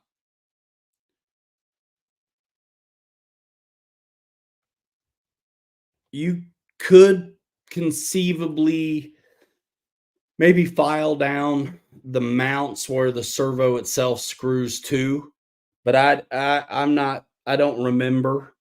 But what I did was I just filed on that arm and was able to get my um all of it back, all my steering back. Great question. I know exactly what you mean. That's what I would say the options are on that. And this is basically stock, except I lowered it to be more appropriate.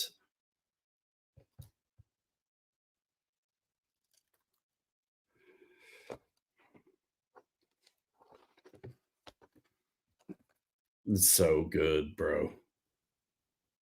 Isn't it? It's so good. It's so good. It's so good. It's so good. Dirt.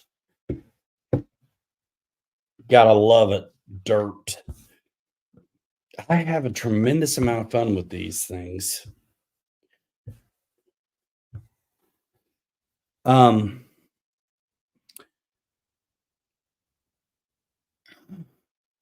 there are taller servo horns out there. Yeah, make sure you get the right tooth count, and that doesn't always guarantee it's going to work, but not bad. Yeah, John, check out the show Thursday night, same time, 9 Eastern time.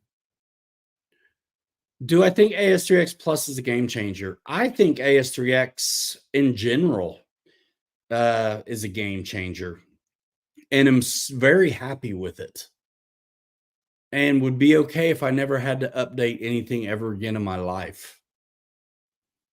I'm happy with it.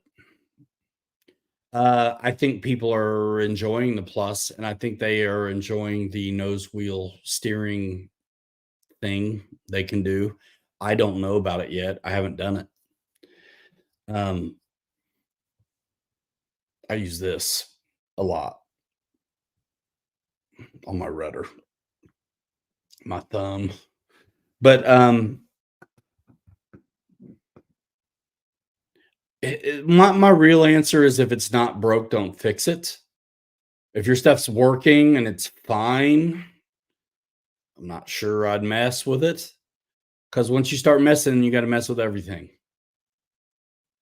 Sometimes, you may go upgrading and then you potentially obsolete out other things you may have.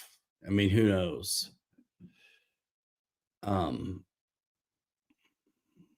So yeah, we had a military flyby when we were night flying old timers who sure spooked us. They come up quick, man. I've been flying at AMA and dude, A10 low coming by. It probably wasn't low enough to be a problem, but boy, it seemed like it. I think that might have been you and me, Dad. I don't know. I could have been out there. It might have been Bobby. It might have been Captain Mike. But dude,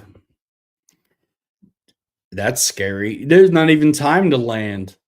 You just get low and hope. I don't think there's anything wrong with it at all. I'm just I just think it's great if you know what you're getting into potentially when you start um messing with it. Cuz it's possible that's like, okay, I got to update my radio so I can take advantage of this AS3X Plus receiver I got or new bind and fly that I got. Um that's awesome. That's fine. But you might you may have to update your older receivers too then. And it progresses so often and so fast that it's not like,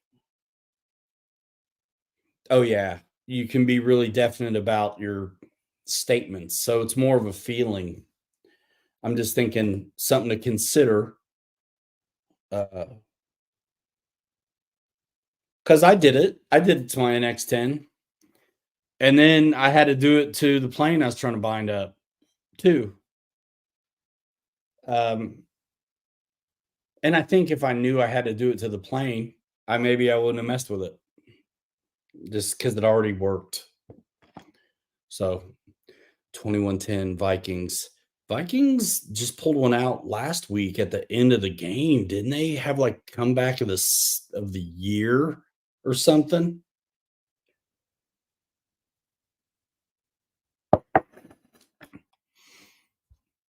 The Bears ever do anything today? Or did they just continue to get it? They lost the last two. What was that super comeback I saw then? Um, Bears got trashed, yeah. Dude, did Prescott get hurt or were they just like enough? Sometimes a team's doing so bad, you can't help but root for them because you're like,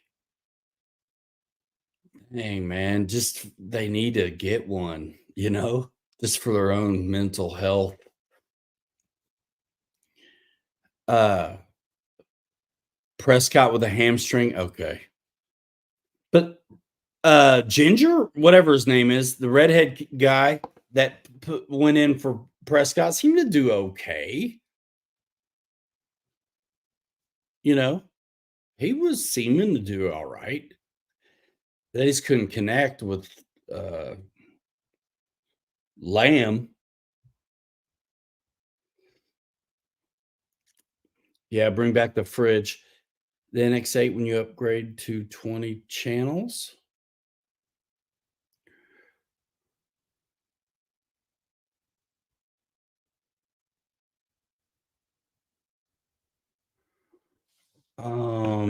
Here's a question for everybody. When you update an installed plane receiver, do you update in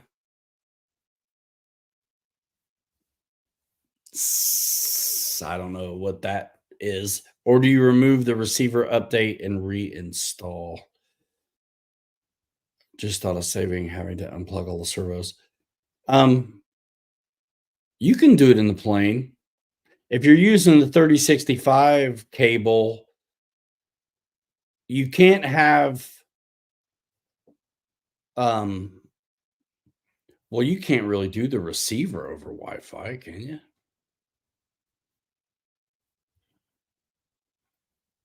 You can do it either way if cable reaches. The thing about the cable is if you choose to power it through the computer, you can't have the flight battery plugged in. Roy, and if you're getting along without doing it, keep on doing what you're doing until you need to, or it presents itself where you have to. Um, you can do it in the plane. You can do it in the plane. You just can't double up the power. So you can connect it. I don't do the flight battery. I let the computer power it, is what I do. And the only reason I did it was to learn how to do it. Um, well, Tim, the one reason to do updates is if you have any compatibility issues. Um, that could be a reason for needing to do it. If let's say you have you want forward programming like everybody else to set safe up, but you don't have forward programming. Well, if your radio may be on an older firmware before that was a thing, that's a reason to update. If you want reverse thrust, but your radio hasn't been updated since that stuff came along, that's a reason to do it, you know. But if it works, it works. Voice alert, I mean, the flight control system has got to be dialed in. So I would say the updates probably pertain to what I'd consider, and this is my layman's guess, what I'd consider to be kind of auxiliary functions or creature comforts. I don't want voice alerts, so I don't care if there was a bug or they fixed it. I never updated until I had to get reverse thrust or telemetry because I was doing marketing and it was new. So, like, this is you'll have to update to have access to it. Otherwise, I'd never do it. If you want nose wheel gyro, good reason to update. Yeah. Um, what we used to do if we were worried about the nose wheel would be separate it onto another channel and then lessen the rate or put a ton of expo on it.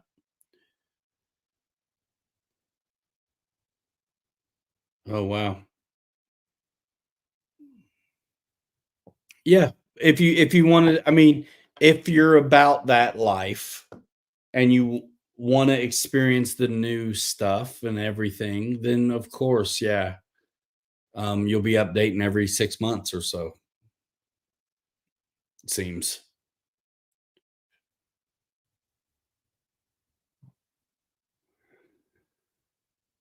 For me, if it works, I'm kind of good. You got to be up for it. Some people have so much trouble setting up their stuff that if it works, don't mess with it. Some folks have the prowess to get in there and change it and make it happen and figure things out if it's wrong. Um, dude, when I updated my radio to plus, it was easy. Over Wi-Fi, it was fine. But then um I updated the receiver and it didn't work. And I'm like, "What, man? I don't know." And I talked to my buddy Eddie K, who was here earlier. I said, dude, what is going on? He said, update the receiver again. I'm like, what? And because it was a big update to move into this new stuff, there was like a pre-update. I can't remember the dates exactly, but it was like when I went to update it the first time, there was only the newest update was available, and it was like whatever version. And I did it. And then there was, but I thought that was the newest one. And when he said to go do it again, I'm like, dude, it was the last thing I would have thought of. I never would have thought to update the receiver again. So I went to go do it again. And sure enough, there was a newer one. There was a newer update. So the one was a prerequisite to the newest one. And so um I did it. And then I was fine.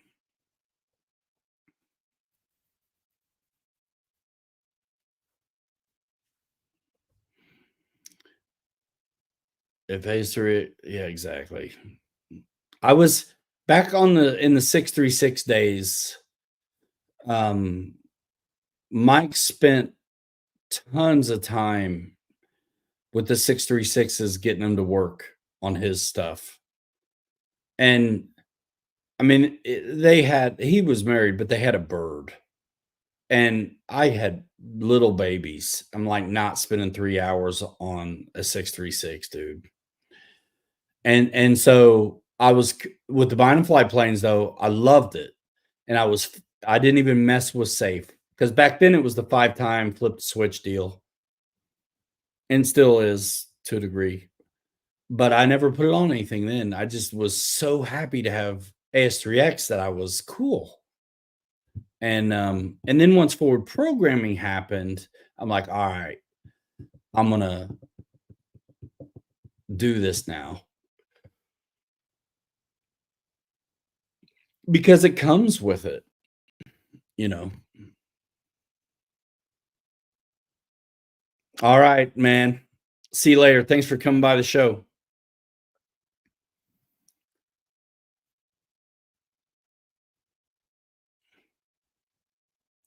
There you go, Roy. 21-13 Vikings. All right. Detroit totally won, right?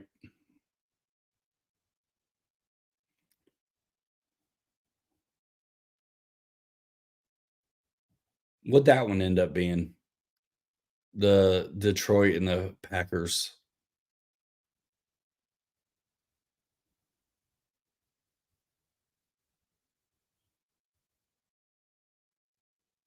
All right. Like I said, I was saying 2 hours was it. So 2 hours is it. We will see you guys Thursday. I'm gonna just tease you real quick on Detroit won. Yeah, what was the score? I figured they were gonna win. I mean, I saw most of that. Uh, what'd the score end up being though? I'm just curious. I'm gonna bring up the trimmers truck real quick, just because I've been messing with it a little bit. The Lions are still playing? No. Are they? No. No way. That game's got to be over. Oh yeah, Minnesota game. Yeah, Detroit. Who was it? The Packers? Yeah, yeah, yeah. Wasn't it?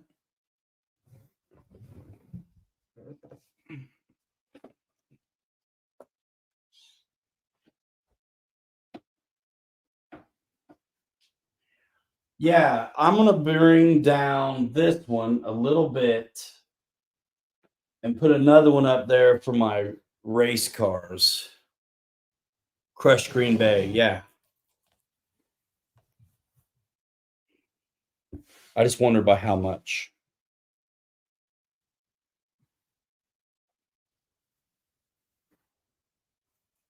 So it's not super obvious, but there's a little bit of rust and stuff happening to this dude now. And it's hard to see. I need to change that light real quick. Hold on. This is getting airbrush work too.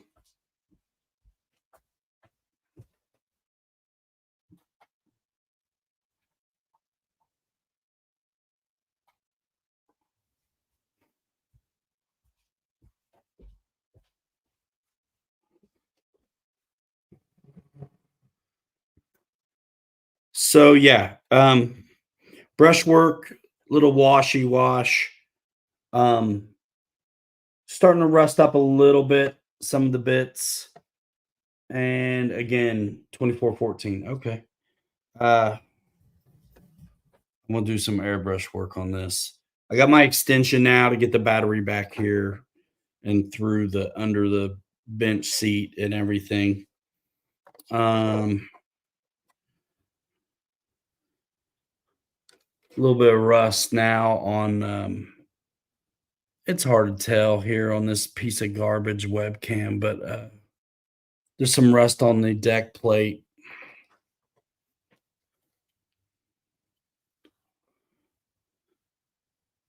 Just a little bit of dirt and grime. And I have done some other colors, a darker blue, a lighter green and blue, and just kind of getting texture on it. Some of the panel lines now you kind of see a little better. That kind of thing. Looking tough. Looking tough. Rusted up the front bumper a little. Just to getting it dirty, the more real ish.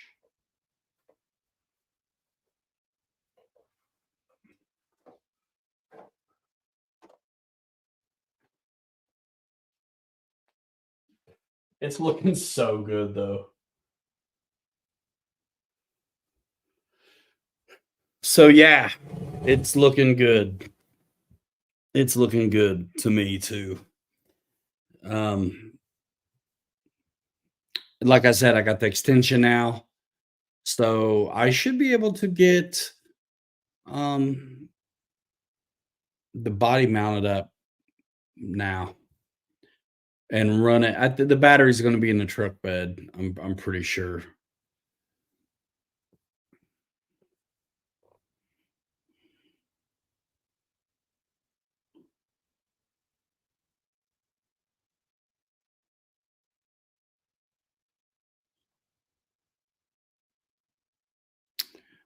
Are the Chiefs going to be on network tomorrow? Or is it another one we don't get to see? Who are they playing tomorrow? I forget. ESPN. Gotta have cable or something stupid.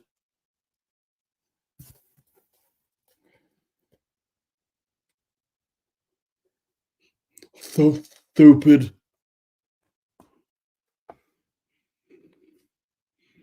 I forget. I knew earlier who they're playing, but I forget. And a lot of times I'm mixing the colors. Tampa, that's right. Buccaneers. All right, dudes. Thanks. We'll see you. The truck is looking good, Dad. I'm digging it. I keep on messing with it. I don't want to overdo the effect. So it's like I think the airbrush will be good. It's a desert truck. So yeah, it's looking good. All right, guys. We'll see you Thursday for the crawler deal. And have a good week. We'll see you. We're out of here in 5. Hanger Rats forever. 3 later. You're too good to be forgotten. We will see you next time. Bye now. Check out Wild Bill Monday night, 8:30 Eastern time for the Real Flight Fly-In. That's streamed right from his YouTube channel. That's Wild Bill. You see him in here in the chat. 8675309 will get you in the room. That's all you need to know. We'll see you next time. Bye, as Fred would say. Bye now. Boom.